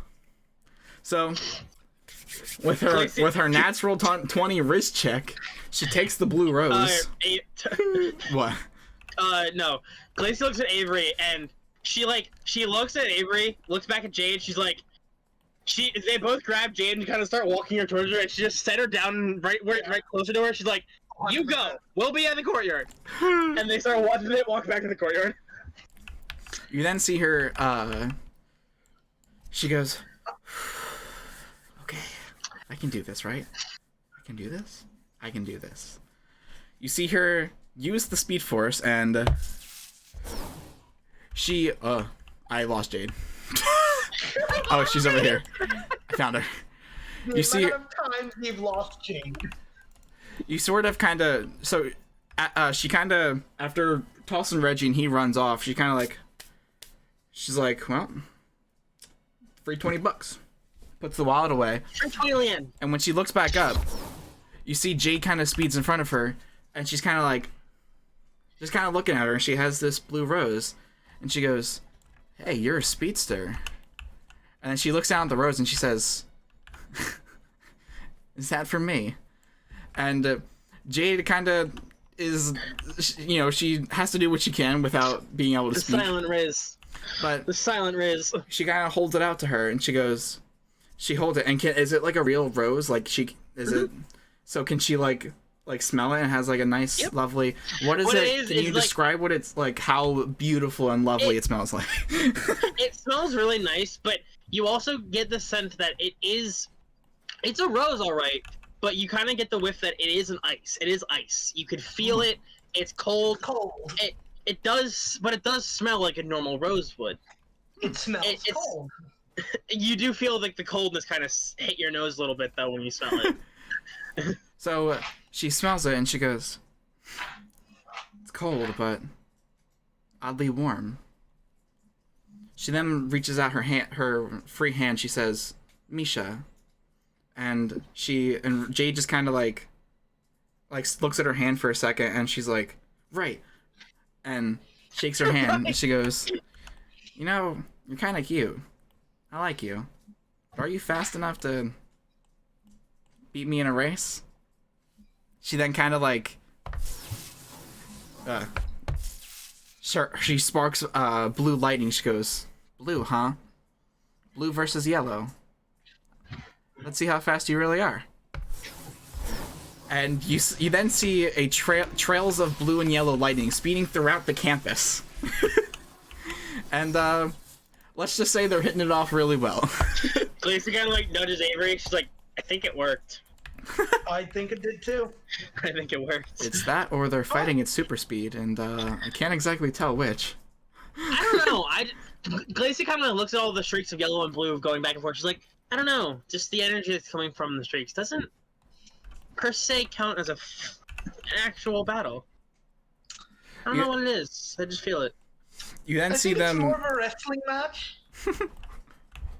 Hang on. This is gonna be kind of. So hold on, wait. You then.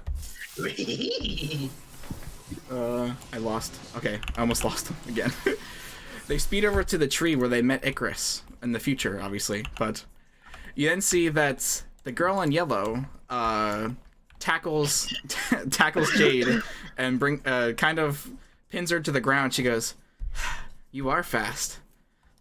She then helps her back up. She goes, "You know, you're the only speedster I've actually ever met here, and something tells me you're really special." And then she says, she's mustering up the courage to speak without any faultiness in her voice. She then says, "Jade," and she kind of points to herself, and she goes, "Jade, huh? I like it." And yeah. I'm gonna leave it at that for right now. Allude to a little bit of mystery. Meanwhile, the winter Schnee ship. Glacy hears it. She's like, hold on, let me go grab her. Wait, You kind of see her just start kind of jog over to Jade. She's like, burrito? Jade! You then see her kind of like, fuck off, making my riz. She's like, Jade, come on, you can bring her with you. She goes, she sees you over there. She goes, where are you heading? And she says, wedding. She goes, wedding, huh? Will there be food? She goes, well, of course there'll be food. Come on, I'll come with you.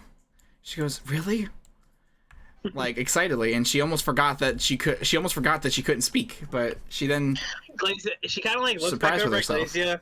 Glacia kind of gives her a little wink and says, and like nods her head as I'm like indicating she can come.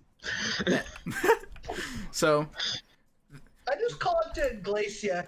Hey, do you want me to grab some burritos for the road? No, just grab some snacks. We'll be fine. Okay, what kind of snacks? like just you see Jackson like, can we get wings? I was gonna say we're chips, fucking but weird. that works. Can anyone also bring ice with them? She then Yeah, sure. Jade then looks at you like, Really? Like, really? You kind of see Glacia slowly start to walk back over. She looks at Jade, she's like, come on, did you not expect me to? She looks up at the girl next to her, she's like, it's nice to meet you. She like, puts her hand out, she's like, Glacia Song, soon be Glacia Song Schnee. It's nice to meet you. Ah, it's nice to meet you as well. I am Misha. Just Misha. She goes, it's really nice to meet you guys. What team are you guys on? We're Team Jaeger. Our leader and our other friend are out getting food. My mothers are actually getting married, so we're heading back to Menagerie to go with them. Speaking of which, you see the door to the ship kind of open, and Winter's kind of just standing there waiting for them. She's like, speaking of which, that is her. Wow. So you're really the daughter of a Schnee, huh? Oh, more or less. Not blood, but some bonds are thicker than blood, am I right? I guess you strike a fair argument. She's like, well, I think as long as I tell her I invited you, I don't think it'll make much of a difference. Come on, let's go. I just hear kind of grab both of their hands, and like she slowly while they're walking behind us, she kind of intertwines their hands and then just kind of lets go for a minute and then keeps going. Bruh. The two of them don't realize it at first until like they both look down, and then they both look down and they both look up at each other, and then you just see that both of their faces go red. Jade looks at Glacia, she looks back, you see her like a little smirk appear on the side of her face, and she winks back again. She's like, I know how to help. Avery and Jackson are walking back with a bucket filled with wings, a big ass bag of ice, and a bag of chips. You just see him, he's just like, these are Glacia, so good. I love wings. You see Glacia come up and grab the bag of ice, she just walks up, she's like, thank you! And I just go, and you kind of see her, get drunk! You see Glacia, I want you guys to understand, to you guys it looks really awkward, but you see Glacia just take out a piece of ice and just start eating the ice, just easily, just no problem, it doesn't seem cold, it doesn't faze her at all, she just starts eating the ice. You can hear Misha say, where's the venue at? You kind of see Glacia look behind, she's like, it's on Menagerie. Menagerie? Huh. So you'd say it's a pretty long trip? Yeah, I'd say. Hey kid. She turns and looks at Jade. She says, "Can you run on water?" And she's like, "No, but I've also never tried." No, but I haven't tried. Well, you want to learn? And she says, "Really?" She says, "Come on. You seem like you need help in learning some of your abilities, so." Glacia kind of looks at her. She's like, "We'll meet you there, Jade. Go ahead." Tailor it my civil duty as helping you. Avery just looks over at Jade and goes, What? Glacia looks at Jade. She's like, "You got this. Remember what I told you? Remember what I told you earlier, Jade? You're gonna be able to do a lot more than you think you are. So go on. Go ahead." And don't trip on a walrus. She then's like, you think that could really happen? Anything could happen. Oh, wow, this is perfect. Hang on. Wait, this is actually perfect. Ben. Wait, not yet. Wait, not yet. Oh, Later. wait, no, this is... Yes, you know exactly what I'm talking about, too. I do. That's great. Alright, so you see the two of them kind of, and they speed off, and they start off towards Menagerie. Glacia looks at Avery and chuckles. She's like, I got them to hold hands without them realizing. Nice. Well, as she's still casually eating ice, like it doesn't faze her at all. You see Jackson say, I think that was the happiest I've seen her in, well, the first day, but that was the happiest I've seen her since I met her. I'm just gonna say this now. Imagine how mad she's gonna be when she finds out that that's the person she's been losing her game to all week. That would be funny. Oh my god. Can you imagine? She's like, you kind of see Glacia kind of like sling them, like she kind of puts the bag of ice back, like kind of, like, it looks like it goes in her bag, but you realize it kind of just straps to her bag with her. She kind of grabs her hand, she's like, come on you two, we gotta get going, we're gonna be late. Come on. Let's get a move You on. We never can bring our thought- bucket with us too. Yeah. Avery's just eating chicken. Fucking Jade eating all the chicken. That's okay, man. You can And you rely. guys notice He that says you can rely when, on me to be your wingman. You guys notice when they get in the when Glacia gets into the ship, you notice how Winter's like in the passenger side of the ship. You kind of see Glacia kind of just like hover her arms over the side of the seat, over the seat, and kind of just like hanging off the side back of the seat. Now Winter's not here. Her ship is here to pick you up, but you end up getting on the ship. You kind of see her sit right next to the pilot, like right in this passenger seat. Mm-hmm. She looks over, she's like, "So, this should be a steady right?" Oh yeah. As she's kind of like looking over like all the It should be a very. machinery that's going up. He said it should be a fairly short flight. This ship is pretty fast. So Yeah, I know. strap yourselves in. I'm going to open to the cockpit and say, "Hey, you might want to be prepared for turbulence. We have a habit of crashing ships." She looks back. She's like, "Trust me." She looks over. Can I have it be like canon that Glacia knows all the pilots that fly with her ships for her? No, she knows all the pilots that fly Glacia that fly with her ships for her. He's like, my rule on the ship. If you're gonna have food, do not get it on the leather seats. I just hand him a wing. He's like, fuck it. Fuck it. This is him He's the in the only pilot holding seat. one.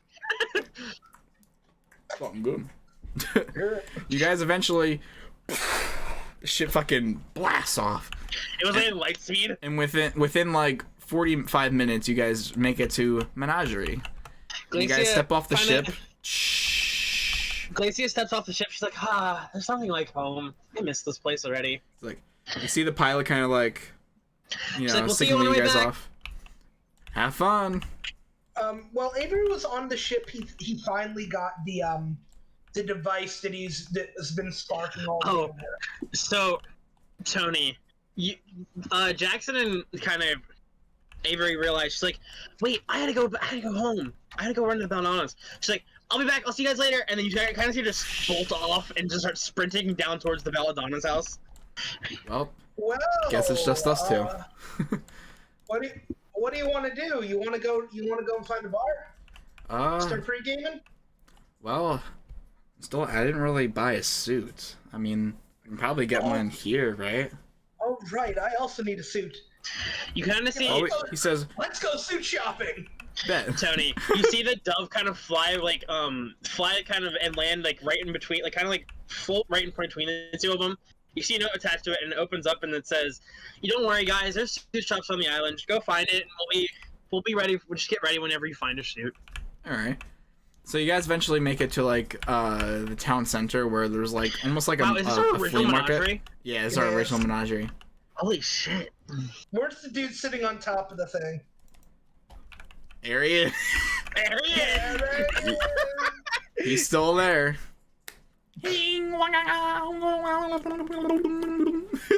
he's doing a chant in vacuum chant, or not. I'm sorry, not vacuum. A menagerie chant. That's essentially Menagerie chant. I almost said a menagerie chant that essentially means praise and love for all faunus being. And yeah, you guys eventually get to the market, and there's a lot of vendors around, and there's a guy at the counter who sells vintage, essentially vintage attire, because he knows there's a big event in town, and he's selling essentially suits and different things like that.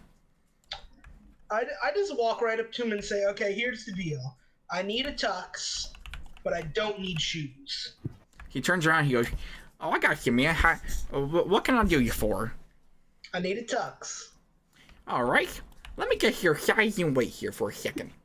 He Also, goes up. if you could you make it sleeveless? Sleeveless? Sure. I can do whatever you want, man. My name's Bernard. It's nice to meet you guys. This is my friend Dinky. He turns around, he goes, It's them! I fucking love it! he said, "Speaking of which, do you guys want to see my huntsman car?" No. Oh, okay. They're really vintage. They're rare around each park. Are you sure? Some of them might be rare. You can sell for a pretty $1. I just like pull a card out of my bag and say, if you put a rush order on both of our suits, I'll give you this limited edition Adam Torres trading card. You're serious? No way. Yes. I don't have that one yet. What do you think, Genji? Should I take him up on the offer?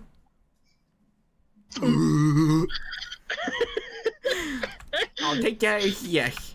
You got yourself a deal, and he like shakes your hand aggressively. Yeah, I'll have it right away. Oh, let me get your size, big fella. What's your name? Jackson Fox. You know, I'm gonna have to make some adjustments for your enormously long tail, but I should be able to make it work. Say, are you you wouldn't happen to be 6 foot exactly, are you? How did you guess? I just have a really I have a really keen intuition. Yeah, exactly. I have a keen intuition. Anyway, let me go make your suit, and I'll be back within 20 minutes. I'm very efficient. Come on, Bernard. I'm gonna need your wool. I'm gonna go and look for like a odds and ends shop around here while we wait. Not scrap, but like sort of Tony. Curiosities. Okay. I want to find like a curiosity shop. All right. I have a really adorable thing. Sure. So, if we kind of can we cut to the Belladonna's place really quickly? Yeah. While you cut to Belladonna's, I'm gonna quickly be right back. So, do you want to be inside already, or? Yeah. Okay. Because we're gonna kind of be. Remember the room that Glacia had used when she was like healing Ilya up in the first in the volume room? Yeah. Yeah. So you kind of notice she's up there with Callie, and she kind of she's like, whoa! You kind of see her like looking at it in the mirror with her dress. She's like, Callie, this is amazing. She goes, really? You think so? She kind of like looks at it, like does a little twirl. She's like, yeah, I look like a real princess. I love it. Well, that was the idea when I made it. She kind of wraps her arms. She's like, thank you. You're also like kind of like another mother or another family. You and Blake and Gira have kind of been my other family. It feels great. It feels great to be with you guys again. Well, you know, having your mother around all this time helping us out has just been a joy, and you know, I'm just really happy to be here with you guys. I don't know who we would be without you guys. You know? Well, it's kind of vice versa. We probably wouldn't have as much as we do currently if we didn't have a place to kind of stay on Menagerie. Yeah. Also, and look at us now. We're the wedding for your mothers. Like, that's insane. I still feel kind of bad that I forgot, but with everything that happened with school and the ship crashing the other day, it was crazy. I'm sorry that happened to you. It was supposed to be a short flight, but I guess things like this kind of happen. So you kind of see her pull out her scroll for a minute, and you kind of see her tap on Blake's little like kind of icon. She's like, by the way, is Blake gonna be here? I texted her and asked her, and she didn't respond. Well, I believe so. She's supposed to be flying in with one of her teammates. So. Oh yeah, Winter, my mom's sister. I forgot about that. Yeah, from Team RWBY. Unfortunately, her other teammates couldn't make it. They had something to do with their family, but that's fine. She was able to bring them all, actually. Yeah, so we're really excited. Everyone's gonna be here. She looks down at her watch. She's like, "Oh wait, this is gonna sound like a really awkward question. Have you heard like people what sound like lightning running around the place by chance? Because my other teammate and her, she puts air quotes around friend. We're supposed to be running here. I don't know how they're running here, but they were supposed to be here. They're supposed to be here when we got here. Is it a small cat girl? Gray hair with blue lightning, gray hair. Yeah, And then it's like a taller girl with like yellow and black hair with yellow lightning. Yeah, when they got here, she fell in the ocean. So I gave her she's drying off right now and trying on her dress in the other room. Speaking of which, she's like, you see, here a knock on the. Hold on, where is it?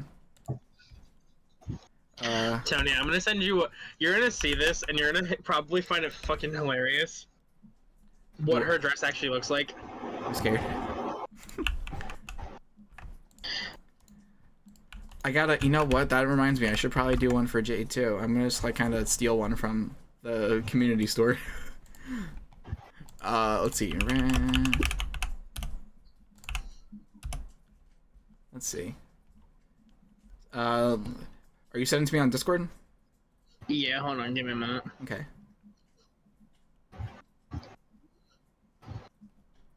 Ooh.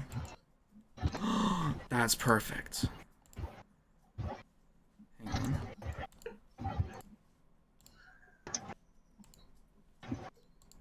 So, I'm kind of curious to see because I'll put it in the one thing in Majiggy. Speaking of which, I'm gonna start because I keep forgetting to do one of my these. favorite Disney princesses with Glacia. Yeah. Oh no. Is it Elsa's dress? Thank you, Tony. I'll put it in the stream too. Hang on. Why is it an important announcement? Oh, that's because it's. Because when you went streaming. I forget. Yeah. Yeah. That makes sense. She is my favorite, and I love her for it. Yeah, I like it. Picasso. Was it Elsa? Yeah, it is. But it's Elsa's He dress, but it's not too. her Frozen. It's not her. Well, do you understand how much I can sing the Frozen songs unnecessarily? Can you really? Yeah, I can sing just about all of them. Oh my god. I can't hit like the notes of it, but I can sing them all. Love's an open door. But it's her Frozen 2 dress, not her Frozen 1 dress. Oh man. Oh, So it's like the bright white one instead of like the like bluish one. Yeah. cool. I feel like didn't I have Gira and Callie on screen at one point? Yeah, I did. I wanted to have them again. There we go. Yeah, that's fine, right? Okay, we can go. Yeah, Okay. we can get back to the story now. Back to Sorry. the story. I'm gonna import this really quick for Jade because I love this, and then I'll throw a screenshot in there too when I'm ready. But you can continue your dialogue with Callie. She's like, well, she kind of like, she does like one more twirl. She's like, what do you think? And she does like one more little twirl. She goes. And she kind of does like a ballerina twirl because she surprisingly can do ballet. Yeah. That's why she's fighting. That's why she fights in heels so often, because she knows how to fight in heels because she can do ballet. So when she does this, she it almost has this like very majestic like twirl that the dress just has this elegance to it. So then when you do the full twirl, she's like, I love it. It's perfect. It was made for you. No one else could rock this better than you. She's like, well, I mean, Mom probably could, but that's not the point. They have their own dresses for a reason. You haven't even seen her dress yet. I am so excited. I'll have you know that I handcrafted each and every one of the bridesmaids' dresses. She kind of like, she looks at herself, she's like, yeah, I can tell. You were always really good at that. Well, you kind of get bored when when you clean the house all day. You kind of get creative. Yeah. It's kind of just like it's a talent, like my drawing. She's like, oh, do you want to see my latest drawing that I did? And she like, you kind of see her suitcase like sitting on the bed, still like, it hasn't been unpacked yet. And you kind of see her open it, and mind you, Callie's in that like bright blue book that she has. Yeah. And she opens up to the page of Jade where she was like holding up like the lightning rose. Yeah. And she notices like the very intricate details of like the sparks, how good she did with sparks. She's like, yeah, I finally put someone else in this book that wasn't you guys, Blake, my family, or Aurelia. So, what do you think? Wow, it's amazing. I love it. Really? Fucking, Yeah. this is great. Keep it up. Hang on, I'm gonna put in the outfit really quick. Okay. Oh, that's perfect. Just need to make it the right color now. Are you putting it on her Hero Forge model? Yeah. Okay, gotcha.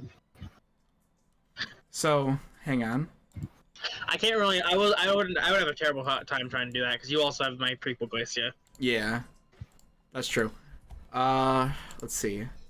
I'm gonna have her do that one stance where it's like the... And let me take her gear off because she doesn't need any weapons. Well, not right now. And she doesn't even have one right now anyway, but it's besides the point. And I say Glacias are kind of like, so her suitcase has a front compartment that looks like it's like a holster, and you see her daggers just kind of sitting in the hold, like across, like kind of like an X, like the daggers. Yeah, nice. But it also looks like it has like an overarching that looks like it could be a bow at the same time. Oh, gnarly. Dude, that's sick. Avery carried his weapons with him, but he knows he can't wear them to the wedding. So he's sorry, go ahead. got plans. You then hear a knock on the door like, can I come in? Gracie's like, you're welcome to come in, come on. You see Misha come into the room. She goes, well, I would love for you all to meet the new Jade Rose. And you see her kind of, you hear almost like, as she's like wearing heels. The heels. And when she enters the room, you see her dress. When she walks into the room, she wears this beautiful red, almost like a red velvety sort of dress. And when she sees her walk in, she kind of like looks up and down. She's like, well, Jade, how does it feel to be in heels?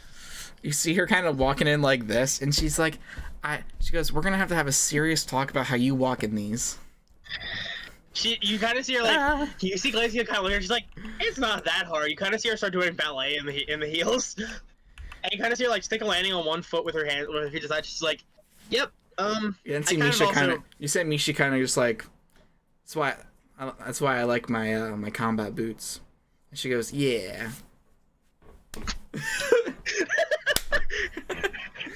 the Weiss and Ruby, yeah. Speaking of which, I should put a black dress on her too. Let's see. She goes, well, you sent Misha kind of goes, she's like, I'm gonna go change into mine. I'll be back. She goes, don't start the wedding without me. Lacey kind of like looks at Jade. She kind of like does. She's like, well, I told you my dress was here. What do you think? She goes, it's amazing.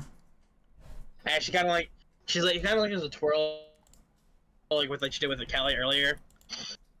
She goes, you look like an angel. She's like, I mean, I am the princess. Technically speaking, I am the princess to the two queens getting married today. So. Saving this as the wedding dress. Have to. It's amazing. Isn't that look at the dress?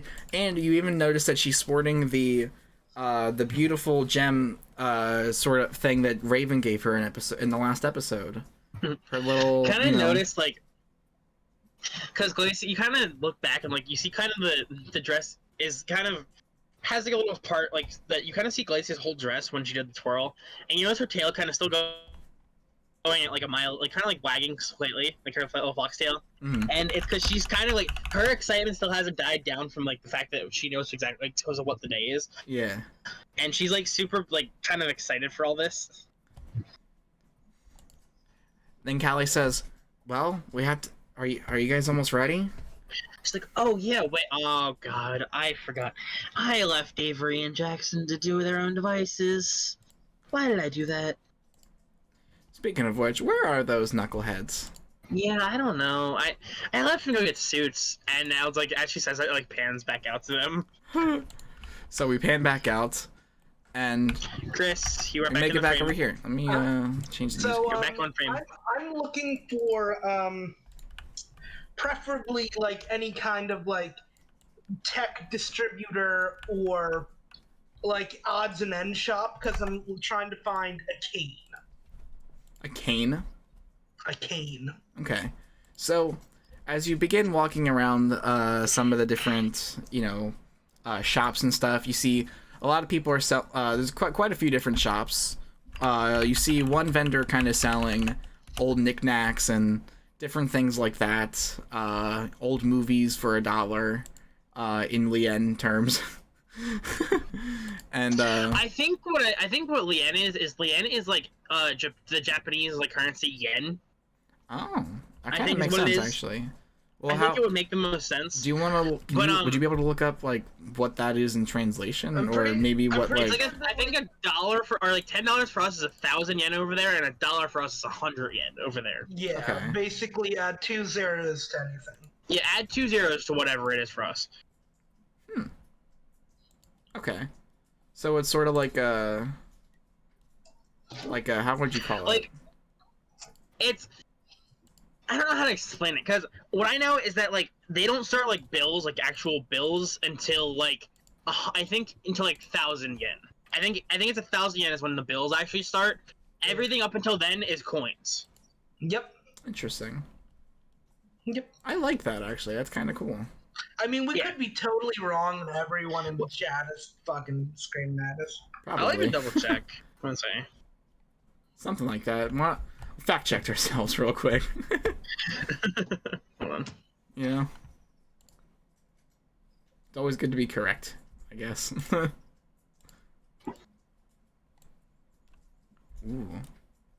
I like it. Wow, $1 yen in Japan isn't even $1 for us. Wow. 74 cents. No shit. So that makes sense, I guess. Yeah, but no. So I was right. Yeah, the bills actually don't start until 1,000. Okay. Well, in any case, as you continue to kind of look around, you don't find any shops that sort of pique your interest, but you do see one guy who's kind of putting on a show over by the stage, and he's like, "Come over here to my shop of mysterious I'm gonna run to the items. bathroom real quick. It could be one thing, it could be another. You'll never know. The gamble is exciting. Come step up and win your prize at something valuable, or something valuable in a different way. Not in the money sense, but in the more emotional attachment. Memorabilia. You, sir, you look like someone who has their wit about them. I say, do you wish to spin the wheel of fortune and win yourself something mysterious? How much? It'll only cost you 5 lien to spin the wheel and tempt your fate at fortune. 5 lien? Why not? He just tosses like 5 lien. Now, I'm gonna check to see if he cheats in any way. What did I come make a back perception to? check. That was me doing the spinning of the wheel sound effect. Oh, okay. I was like, what did I come back to? Let me see. What is my perception? Perception, baby, perception. That's a 25. 25. You don't see any deception in this man. You see he's purely a man of passion and helping people find fortune in many things and finding meaning through different things. He isn't always about making money per se, but you get the sense that he is someone who just enjoys the thrill of life. And as you see the thing spinning, it's spinning almost like you can almost, as you're almost trying to read some of the options on the thing, but you can't make any of them out because there's nothing actually on there. They're actually all a bunch of question marks on each of the little things it's stuttering to. And when it hits its last, it like lights up gold, and it almost like shines bright, and it almost casts like a scan over you, and out of his little backpack, and it almost lands like in your hand, and it's like it's the red trinket, almost like a little crystallized thing. And he goes, "Hold on to that one now, my friend. That one's very valuable." What is it? Well, that, my friend, is up to you to decide. You see, it isn't just one thing or another, but it's multiple things. It is somewhat of a lot of things. And you start to, as you kind of hold it in your hand, you think about what you wanted it to be. And it almost like morphs into it almost like morphs Tony, into is this like the cane. raccoon from fucking V9? Sort of, yeah, very sort of. It almost morphs into the cane that you almost like it was pulled out of your imagination, almost out. It was pulled out of your brain, you know, an image in your mind, made a reality. And do I think again? Does it change into something else, or is it stays as a cane? So, do you try to think about something else? Yes. So, you think about a banana, and almost like as if you had blinked, you blink, and when you open your eyes again, you see a banana in your hand. Very careful, because remember, my friend, with great power comes great responsibility. You see, I turn it back into the cane. you see, it was discovered from the great pits of Atlas Mineshaft. Some would call it almost a menagerie of thing. A thing that attaches to one's soul. And this time without thinking about it, it turns into a tiny mouse. Ha! Hi! And it's almost like in the palm of your hand, and it's like a little mouse. Hi! Is it little? It's not little. Uh-huh. Hi there, friend. What's your name? Stewart. Oh my! It's fucking Stuart Little. So, You get it? You see you see what I did there?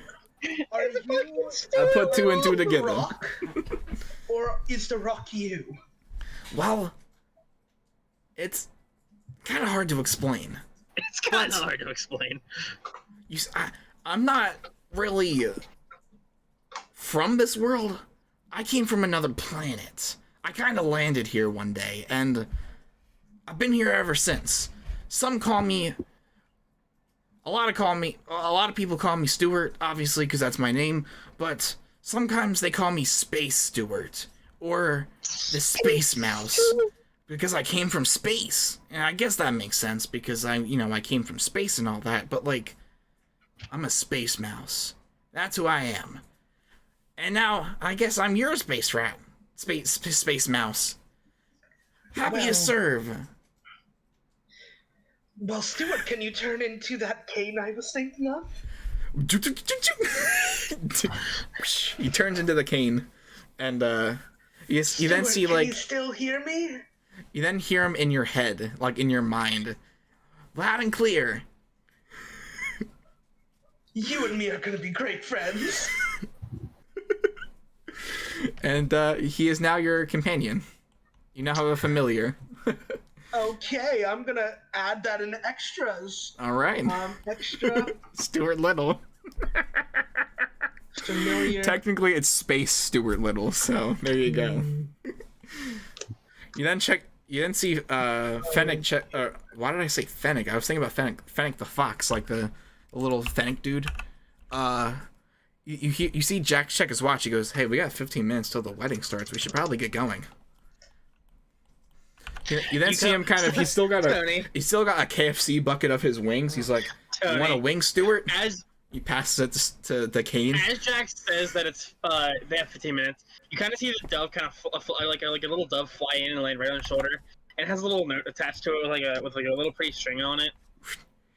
Then see him. Hold on, where did I put my glasses? Oh. He's reading it like an old dad would, like. It says, "Where are you guys? You guys gotta get here quick," and then it kind of like it's gotta get here quick. It's gonna start soon, and then it leaves directions to where the venue is, or where the Belladonna's house is. Nice.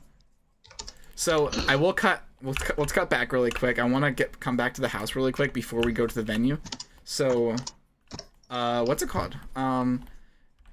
You then see, because I wanted to show off Misha's dress. So when she comes into the room, she is sporting her luxurious, lovely dress. Hold on, where is it? Let's see. This is Misha's dress. She's wearing an all black dress.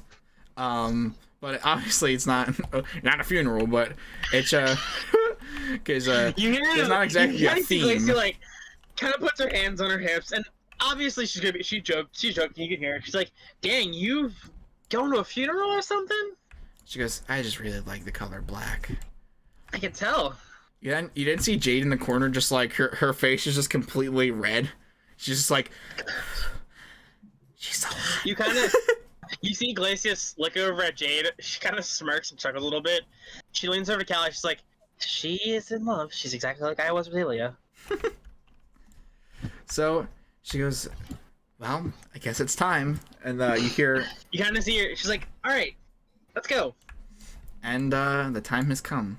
So. Do we meet up with Jackson and fucking Avery when we get outside? You do. So hold on. Let me. How am I gonna get them over here? Hang on, I'm gonna spawn them in from over here. So by the time we all kind of regroup right over here at this little walkway here, and oh yeah, by the way, there's a little. So hold on, let me go ahead, Chris. Let me get everybody so in here. Avery shows up. He's in a full tux, good looking with a cape, with this like beautiful like white and black, like white handled cane with black. Fucking Bernard did you good, man. Glacial walks up and puts her hands on her hips. She's like, "Avery, what did I tell you?" What? She looks down at your legs. "I told you have to wear shoes." I know you did say that, but I found something very cool holding the cane. Avery, that doesn't make up for the fact that you still don't have shoes on. Nope. Jade. Hi, I'm Stuart. Nice to meet you. Do you like my suit? And Stuart's wearing a suit too. She's like, little tiny suit man. You kind of see the fox like hop on Glacier, like doesn't really hop on her shoulder because she has the dress on. She doesn't want to like ruin it. The fox like tilts his head at Stuart. She's like, she looks down. She looks at the fox. She's like, "You see it too, right?" And then she looks at Jade and Misha. She's like, "Did that thing just talk?" Yes. Yeah. He did. I don't. My name's Stuart. I'm from space. He's cool. He's my friend now. She looks at it. She's like, "Well, I mean, you're better dressed than Avery. At least you have shoes on." He does not have shoes on. He has mini shoes on. You see that he has like a mini suit, but no shoes. Little nubbies, little feeties. But his feet are white. Like he's got his nickname is Two Socks sometimes because he's got his 2 feet are white. They look like socks. She's like, "Is there a reason no one listens to me? They seem to be perfect, and now you're not wearing shoes. Neither of you are." Oh, jeez. Because shoes are prisons for your feet made by the man. Glacia looks down at her heels. She's like, "You sure about that?" She looks at her heels. Like, I wear heels like this all the time. As you notice, her heels are like, they look like they're brand new, but they're like a bright, like, they're really bright white, and you kind of see the heel as like, the heels to her heels look like they're made of ice. That's how like bright blue they are. I'm just gonna put Stuart on my shoulder. So, Glacia. You feel a tap on your shoulder, and you turn around, Sorry, huh? and you just hear a, "Hey," and it's Ilya. You kind of see her like in her dress. Stop for a minute.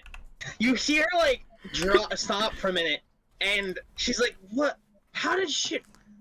I managed to get some time off. You kind of see and like, she kind of like, "Come on."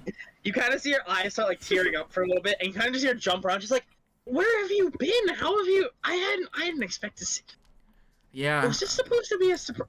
This is your surprise to me, huh? Yeah, pretty much. I didn't expect to see you. What are you? How did you get time off? I know you've been. I hate to say it. I know Adam's kept you busy. She like kind of like her tone kind of like shifts downwards, like just like kind of a whisper. And then as she sees you like looking down at the ground, then she kind of like takes your hands and like kind of makes you look up at her. And she goes, "I'm here now. Yeah, you're right. Come on, That's about it's, the a counts. it's a special day. Let's go. I'll tell you." She's like, Mom's gonna be so excited to see you. Wait. She goes, "I'll tell you all about it She later." hasn't seen you in a while. She kind of like starts dragging her with her. She's like, let's go. Felicia, who's Autumn? You kind of see her, Chris. You notice her ears like kind of point back to you, but you notice she's kind of just ignoring you. Are you guys ready? Stuart, turned into the cane. All right.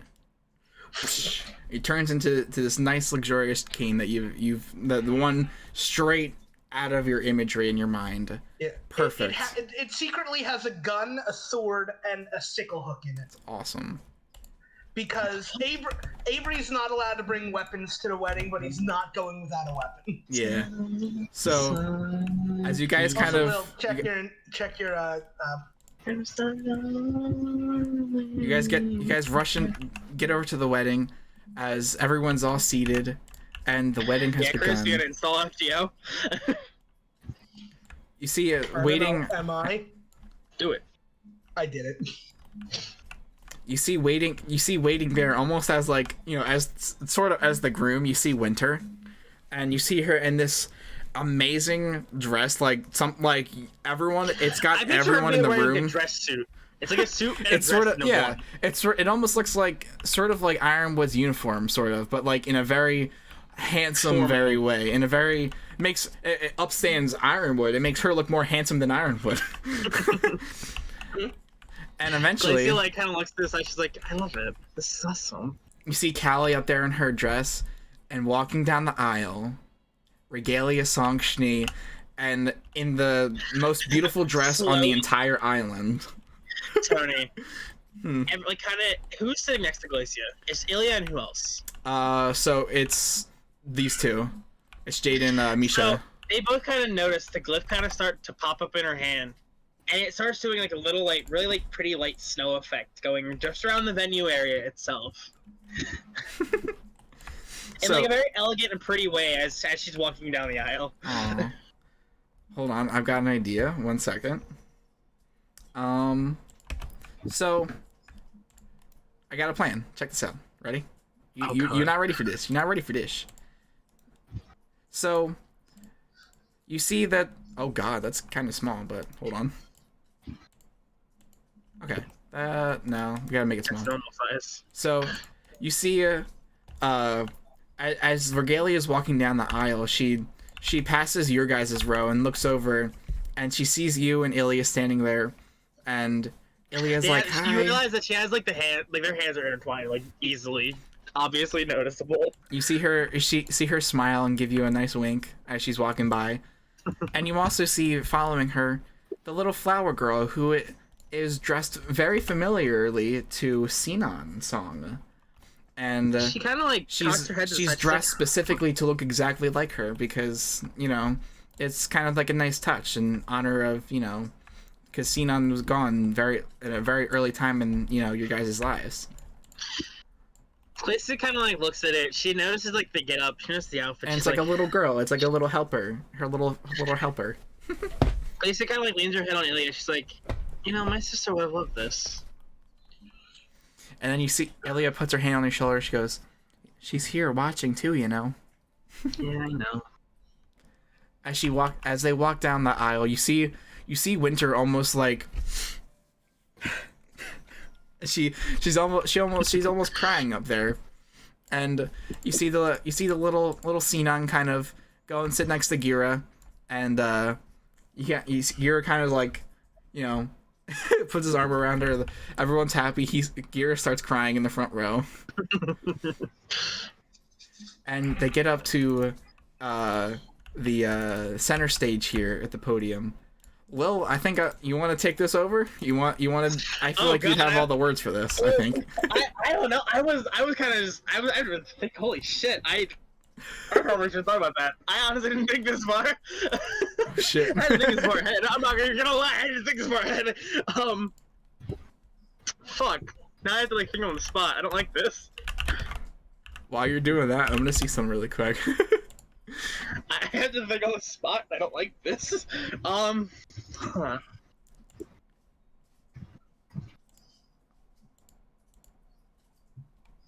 Okay, I'm gonna wait for you to be because I think I have an idea. So I'll start off with Callie. She goes, "Ladies and faunus, we are gathered here today on the most beautiful island there ever was. A home for not just the faunus, but for once in a very long time, we are gathered today with our lovely humans from all walks of life. Huntsmen, huntresses, the people, our people. For once, today, on this very day, we are united as one being to unite this happy couple, Winter and Regalia Song. And in this moment, here and now, you almost see her wiping tears out of her eyes, and all you hear from the crowd is, Gear. Fucking Gira. Wait, is he crying louder than anyone? Yeah. Of course he is. Yeah, you hear like Glacia like chuckling in the back. She's like, Gira was always a softie. And she says, "It is my honor to unite this couple here and now today. Winter, would you like to say anything?" Winter your kind of love- look. To your Go ahead. Winter kind of like takes a deep breath. She looks up. She's like, "This was the last thing I expected in my line of work. Being married was something far, far in the future. I've been thinking about being a military, being especially a special operative, comes with a lot of risks. Especially that risk also happened to bring me to you. You." And she kind of like, you kind of notice her look out towards Glacia, kind of like winks a little bit. And your loving daughter. You two were kind of stuck in Mantle. But when I saw you, we kind of locked. Our fates intertwined at that moment. And I knew from the second that... We got another Well, I'm gonna say, I'll pause it. independent I'll pause it. SW. Thank you for the I'll follow. pause Welcome it. to the wedding. Everything's pause it. happening Let's- so fast. Let's pause it and do quick introductions. Thank you, Scott. I love Pause it. it. No, let's do introductions. Go ahead. You're I good. will gladly pause. Okay. So she kind of like, she's like, our fates intertwined that day, and I will never go back and change that. You, Regalia Song, or should I now say, Regalia Song Schnee, are going to be the new light in my life, and a new light in the life of all Faunus and Elysians. And you, Regalio, what do you say to your beautiful, handsome-looking groom here? I must say, you're a handsome groom. Regalia kind of like, you see her ears kind of like pinned down for a minute. She's like, when me and Glacia first arrived in Atlas, we were lost. We had just ran away. We had just kind of like got to somewhere safe. My husband had kind of had fallen to unfortunate circumstances with the white. With you kind of notice her kind of stop for a minute. So she was gonna say the White Fang. She's like, no, let's not bring them up.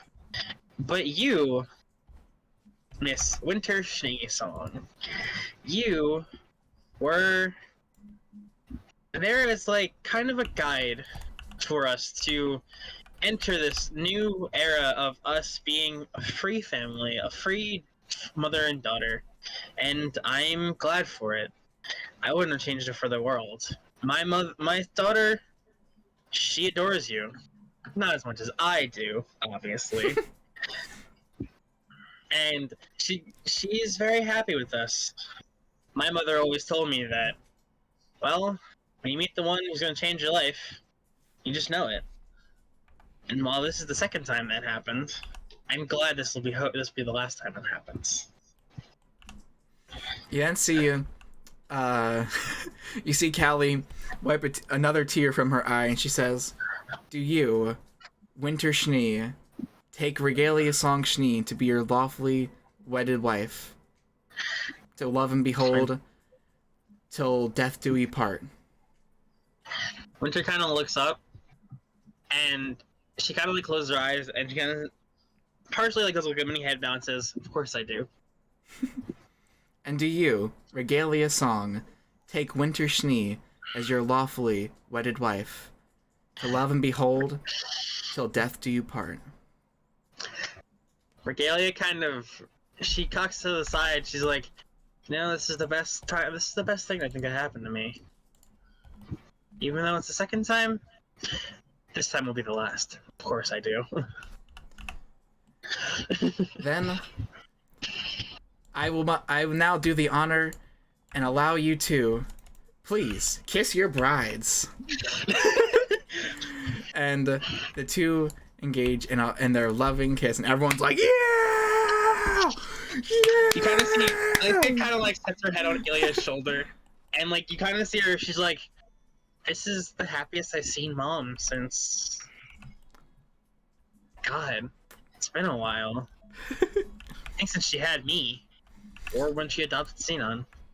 You then see you look over and you see Jade like resting her head on Misha's shoulder, and you see Misha has her arm around her, and you see Jade's crying, but you see she's just crying tears of joy.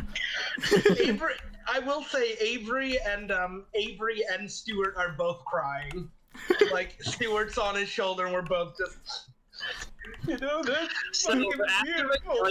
After Regalia and Winter do have their kiss, Regalia kind of looks right at Glacia. She's like, "There is one more person that I would, not even just one more duo I would like to kind of bring up and let them kind of show their piece off of this." And she looks at Glacia and Ilya, and she's like, "My beloved daughter, and your girlfriend herself. Do you want to come up and say something?" Glacia kind of like, she stands up and grabs Ilya's hand and walks up to the front. And you kind of see both of them, Glacia kind of pulls all three of them into a hug. And she kind of stands up and looks out. She's like, I thought I would be more prepared for this, but this is probably the most happy I've seen my mother. And she looks back at Winter, and she's like, "It's all thanks to you. You took both of us as family when you never knew who we even were. We just arrived in Mantle one day while you were patrolling, and you kind of just looked at us and said, 'I'll take care of you.' At that point, we had been through a lot. My father had just kind of passed. We didn't know where it would happen otherwise. We ran from what we had to, and Glacia kind of looks at Ilya, and I had just had to leave the one person I love." And she looks at Winter, she's like, "You brought back a happiness that neither of us thought we ever would have anymore." So she kind of throws her arms around Winter. She's like, "I can never thank you more, and I'm so glad you're gonna be my mother now." You see them all tearing up, and they all just pull you guys into a big group hug, and everyone starts clapping again, like, yeah! And you can actually visibly hear Gira like. And so Glacia kind of looks over at Ilya, and she does one thing that she always misses. She kind of see Ilya, or Glacia, mind you how tall Ilya is compared to Glacia. Mm-hmm. Kind of see her kind of grab, kind of put her hand on her neck, kind of pull her down just a little bit, and you kind of see her kiss Ilya, just kind of give her kind of a loving kiss, kind of like what just happened on stage. You kind of see her look up. She's like, "I'm so glad you're here." And then all four of you grab hands and you bow in front of your loving audience, who has been loving every second of this. You then see Winter kind of turn around, and Callie hands her a bottle, and when she turns around, and everyone kind of joins them in the middle, and she kind of, and the bottle, sprays everywhere. She's like, "It's time to party!" And the reception has concluded, as our happy new couple is married and happy. And a new family and a new bond has been formed. This, ladies and gentlemen, have been your Schnees. Your song of Schnees. So I can bring in some context, because most of the time people would think when people get married, you take one name or the other, or you hyphenate it. This Regalia and Winter and now Glacia, they hyphenated theirs. So Winter is now Winter Schnee Song, and then Regalia and Glacia go by Glacia and Regalia Song Schnee. Just as a reiteration. So Winter's actually Schnee's song. Yeah, because it's her last name that hyphenated then the last name she married to. That's why Glacia and Regalia are Song Schnee, because that their maiden name is Song, and they kind of hyphenated it into Schnee. Yeah, that makes sense. That makes a lot of sense. All right. Well, as the wedding kind of comes to a close, everyone kind of starts getting up and taking, everyone's taking pictures and, things like that, and Glacia kind of like time of celebration. She looks over at Regalia. She's like, hold on, I wanted to bring someone to meet you, and she runs back to Jade. She's like, Jade, come on. And she's like, Jade kind of notices like how so much her Glacia's eyes are sparkling with happiness. Mm-hmm. And you drag Jade over, and she turns around, looks at Misha, and she's like, "Go on." And she's just she's kind of sitting there like this, like staring at her, happy, kind of watching her go. And Glacia kind of like stands in between Jade and her family, or what's her family now. Mm-hmm. And she's like, Jade, my team partner, I want you to meet a couple people. This, and she points to Regalia. This is Regalia's song Schnee now. This is my birth mother. You see Jade kind of like, the ears go down, but like they're in like a shy sort of like, and you see Regalia kind of come over, and she just pulls her into a hug. She goes, "Thank you." And you see Jade's kind of like in shock. She's like, "What? The royalty of Menagerie is hugging me?" As she also kind of like puts her arm around her shoulder. She's like, "Come on, you have a princess hugging you all the time." She goes, "I thank you for taking an interest in my daughter. She told me a lot about you in her letters home already." Mom, you don't have to embarrass me that much. She says, "And you are probably the best friend she's ever had. Thank you." And then she kind of like, Glacia kind of grabs her hand and points it like faces her to Winter. She's like, "I believe you have already met, but let's do a reintroduction. Jade, this is Winter Schnee's song. My mom." She then kind of like what a dad would usually do. Like the the nod of approval. And you see Regalia, she says, "Hope you know you're my daughter too now." And she goes, "Ah." She kind of like leans out. She's like, "Yeah, my mom kind of just adopts just about everyone I'm friends with." Yeah, pretty much. But then she kind of has her face one more person, and it's the face she didn't really recognize when she came up to Glacia. And she's like, "Jade, I want you to meet one of the other most important people in my life. This is Ilya Amatola. This is my girlfriend." You see Ilya kind of like, she's almost just as curious and reactive as Jade is in terms of like, excitement and stuff. She goes, "It's nice to meet you, Jade." And she says, and she kind of just like, she's just like overwhelmed with like how happy everyone is to meet her. And she just kind of like, you almost see her start crying in front of everybody. Everyone kind of like just wraps Jade in like a little huddle hug. And she just kind of like bows to everybody. She goes. You also notice that her crystal on her necklace, is glowing a bright red, and you guys take a notice to it, and it almost like becomes she almost looks down and notices it too because of how bright it is. And she looks over to her left, and she sees Raven in the crowd. And she then Speed. I grabbed Ilya instead. You grabbed it. She speeds over to grab Raven, but when she speeds back, she's holding a bird, and she's like, ah! And she kind of and lets it flap, and she goes, Jade. She goes, sorry. Sorry. And she goes, I'm Raven. And then she goes, and Winter already knows her. She goes, hello, Raven. It's been a long time. She's like, good to see you again, Raven. I'm glad you can make it, Raven. And Raven's kind of surprised because it's been a long time since she's been in school with her because they both went to Beacon together. And, you know, she's kind of surprised that she even recognized her. She goes, Winter? I'm like, fancy the new look. And she goes, well, I dressed to impress. I dressed to impress. Grace looks and you certainly did impress. She goes, we should all share a drink together. And also there's a open bar over here off to the right. Avery's already there, like he's already 2 drinks in. So is Jackson. You see him. Jackson still has his bucket of wings. Like he hasn't. They haven't even like, cleared the bucket. The bucket's massive. From Lacey looks at him. She's like, I figured that would happen. You see Jackson look over at Glacia, and he's like, she's like, Like, then kind of like I remember a thought crosses her head, and she looks back at Callie. She's like, "Hey, Callie, you said Blake was here, right?"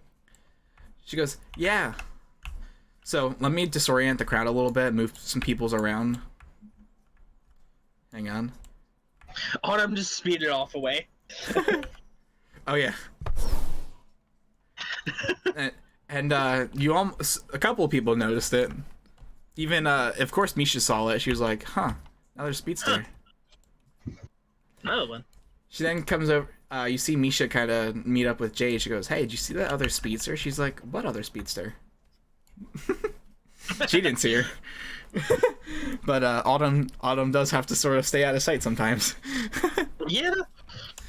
You Jade. You catch the eye of Blake and Weiss over at the middle row over here. What do you do? She looks over. She's like, "Oh, there she is." She kind of drags Ilya with her because she's like, "Ilya, come on, we gotta go see Blake. We haven't seen her in a while. Come on." As she kind of like is dragging her with her. As you guys approach, you see, you see Weiss and Blake sitting over here by the stool, and you come up as you're overhearing Weiss talking to Blake about a story.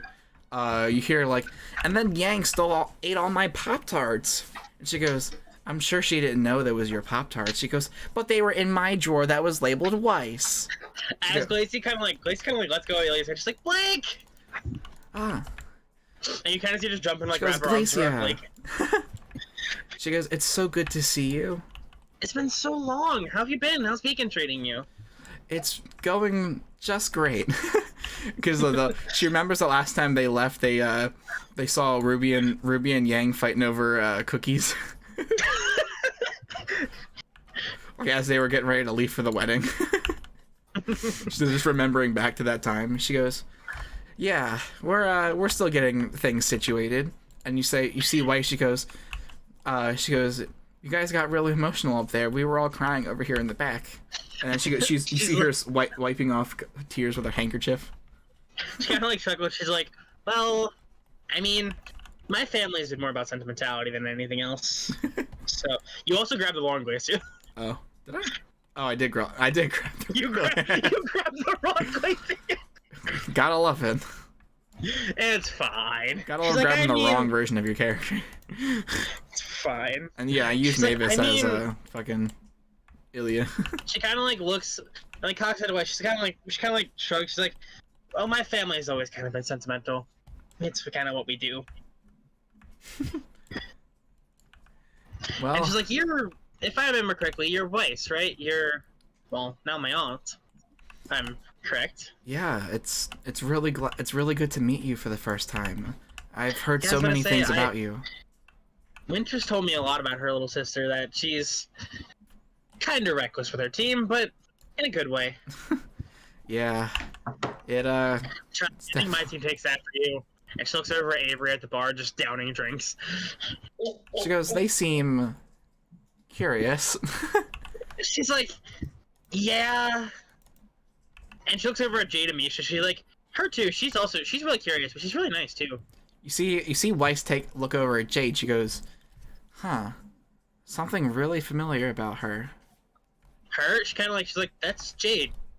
I don't know. I think it's Jade Rose? I think that's what she said. Curious. She thinks nothing of it at first, but she kind of turns back, like, with the thought in the back of her mind, like, why is that so familiar? Something very familiar about that. She's like, anyway, so did you guys get to go on your first mission at Beacon yet? Well, I mean, if you count fighting one of those weird Nightmare Grim things, then yeah. That you guys fought a Nightmare Grim? Yeah, she says Weiss was... Why didn't you call me? Well, it kind of complicated, but there was a Nightmare Grim that infected Weiss while we were in training, and we had to sort of go into her mind and free her. Oh, so embarrassing. Please never bring it up again. She's like, huh. That sounds interesting. Yeah. So, in case you guys ever find yourselves with a Nightmare Grim, try to get to the heart of the situation quick. And it was a long and I don't know. That was not actually this time. It wasn't intentional. Oh, I thought it was intentional. Like, Tony, what are you doing? Like, this was a nightmare all along. The whole thing, Nightmare Grim. Draws sword. Draws weapons. So I'm thinking, because I'm not sure. I almost sort of want to have a part 2 to this episode, like, of all the other stuff I want to have later, because it would take a little while. I'm about to say, we also are almost 3 hours up. Yeah. We are 2 and hours. It is 3 o'clock in the morning. Yeah, So, that's true also. I want to say that we'll end this off at Song of Schnee's part 1 of 2. And we'll reconvene, because then we'll have time for the hangover party and all the other fun drunk games and stuff like that. It'll be great. And also Avery has already busted out like a bunch of like tech, and he's made a fucking stereo that is blasting "Hooked on a Feeling" at the bar. Hooked on a feeling. Lucia looks over. She looks over one last time at Avery. She's like, dude, it hasn't even been over for an hour yet. It's time to party! She's like, I'll be back, guys. As she walks over to Avery. She's like, see come on, you gotta relax a little bit. You see Locke and, you see Locke and Shadow over here by Avery, and there's almost like a small crowd that's gathered around them. And all you hear is drink, drink, drink, drink, drink. And you see Jackson. You see Jackson, fucking Avery, like going, like they're challenging each other to drink off. Me and Jackson are definitely going shot for shot right now. She's like, I'm gonna have to deal with them in the morning, aren't I? He goes. Jack says to Avery. He goes, just so you know, I can hold my liquor. Glug, glug, glug, glug, glug, glug. He's got two bottles. Avery goes, same 2 bottles, and he's fine. He said, a fine addition. Glug, glug, glug, glug. And then you see he uses his semblance to summon his ancestors, and his ancestors are also drinking 2 bottles. So you see it kind of just slowly walks past. She walks up and just grabs a glass of wine. She's like, this is interesting. And just starts drinking the wine. Tony, Avery summons his 3 clones, and they all grab 2 bottles and start drinking too. Oh Lord.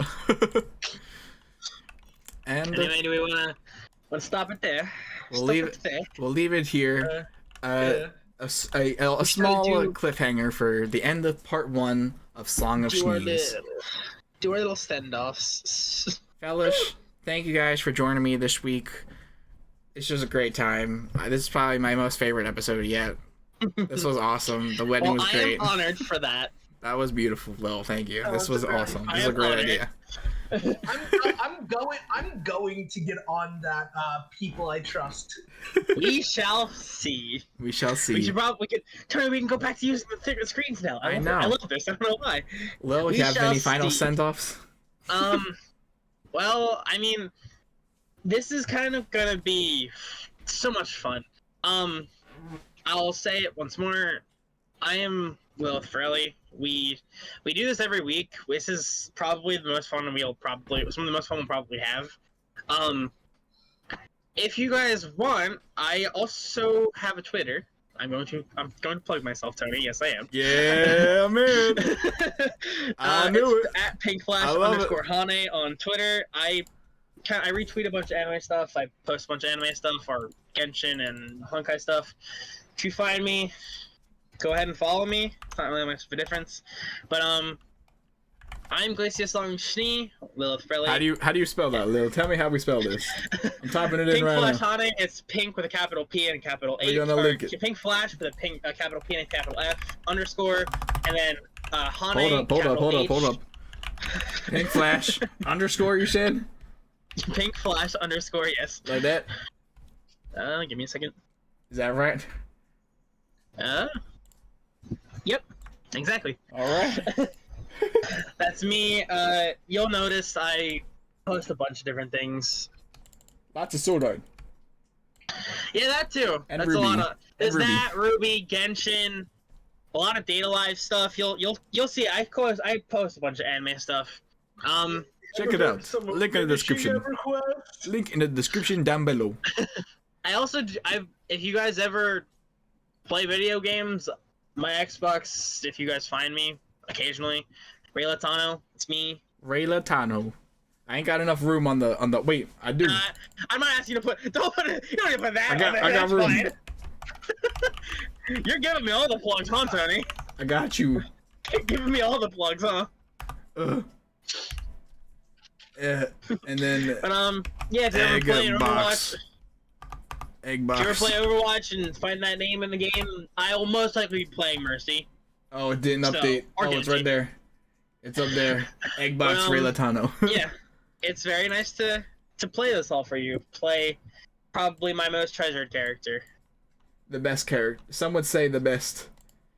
The best Schnee. The best girl. Best girl Schnee.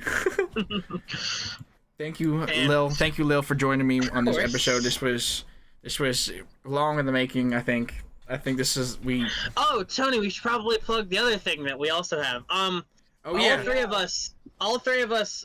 Tomorrow you can hear us on the same name on YouTube. We recorded a kind of Battlefront short.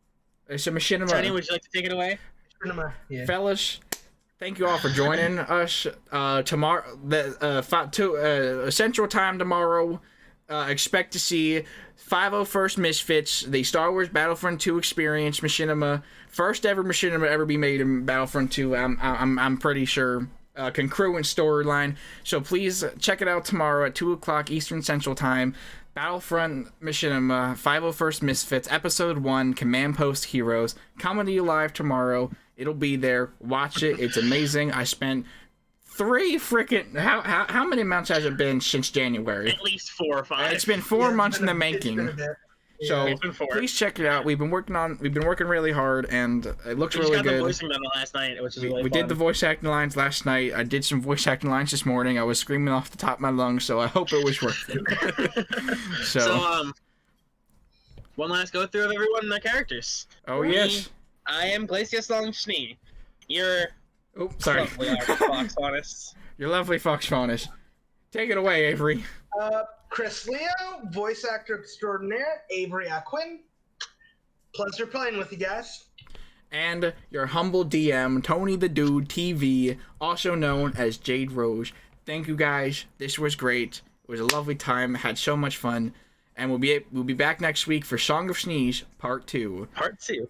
Later. Bye-bye. Later, guys. Bye. Bye.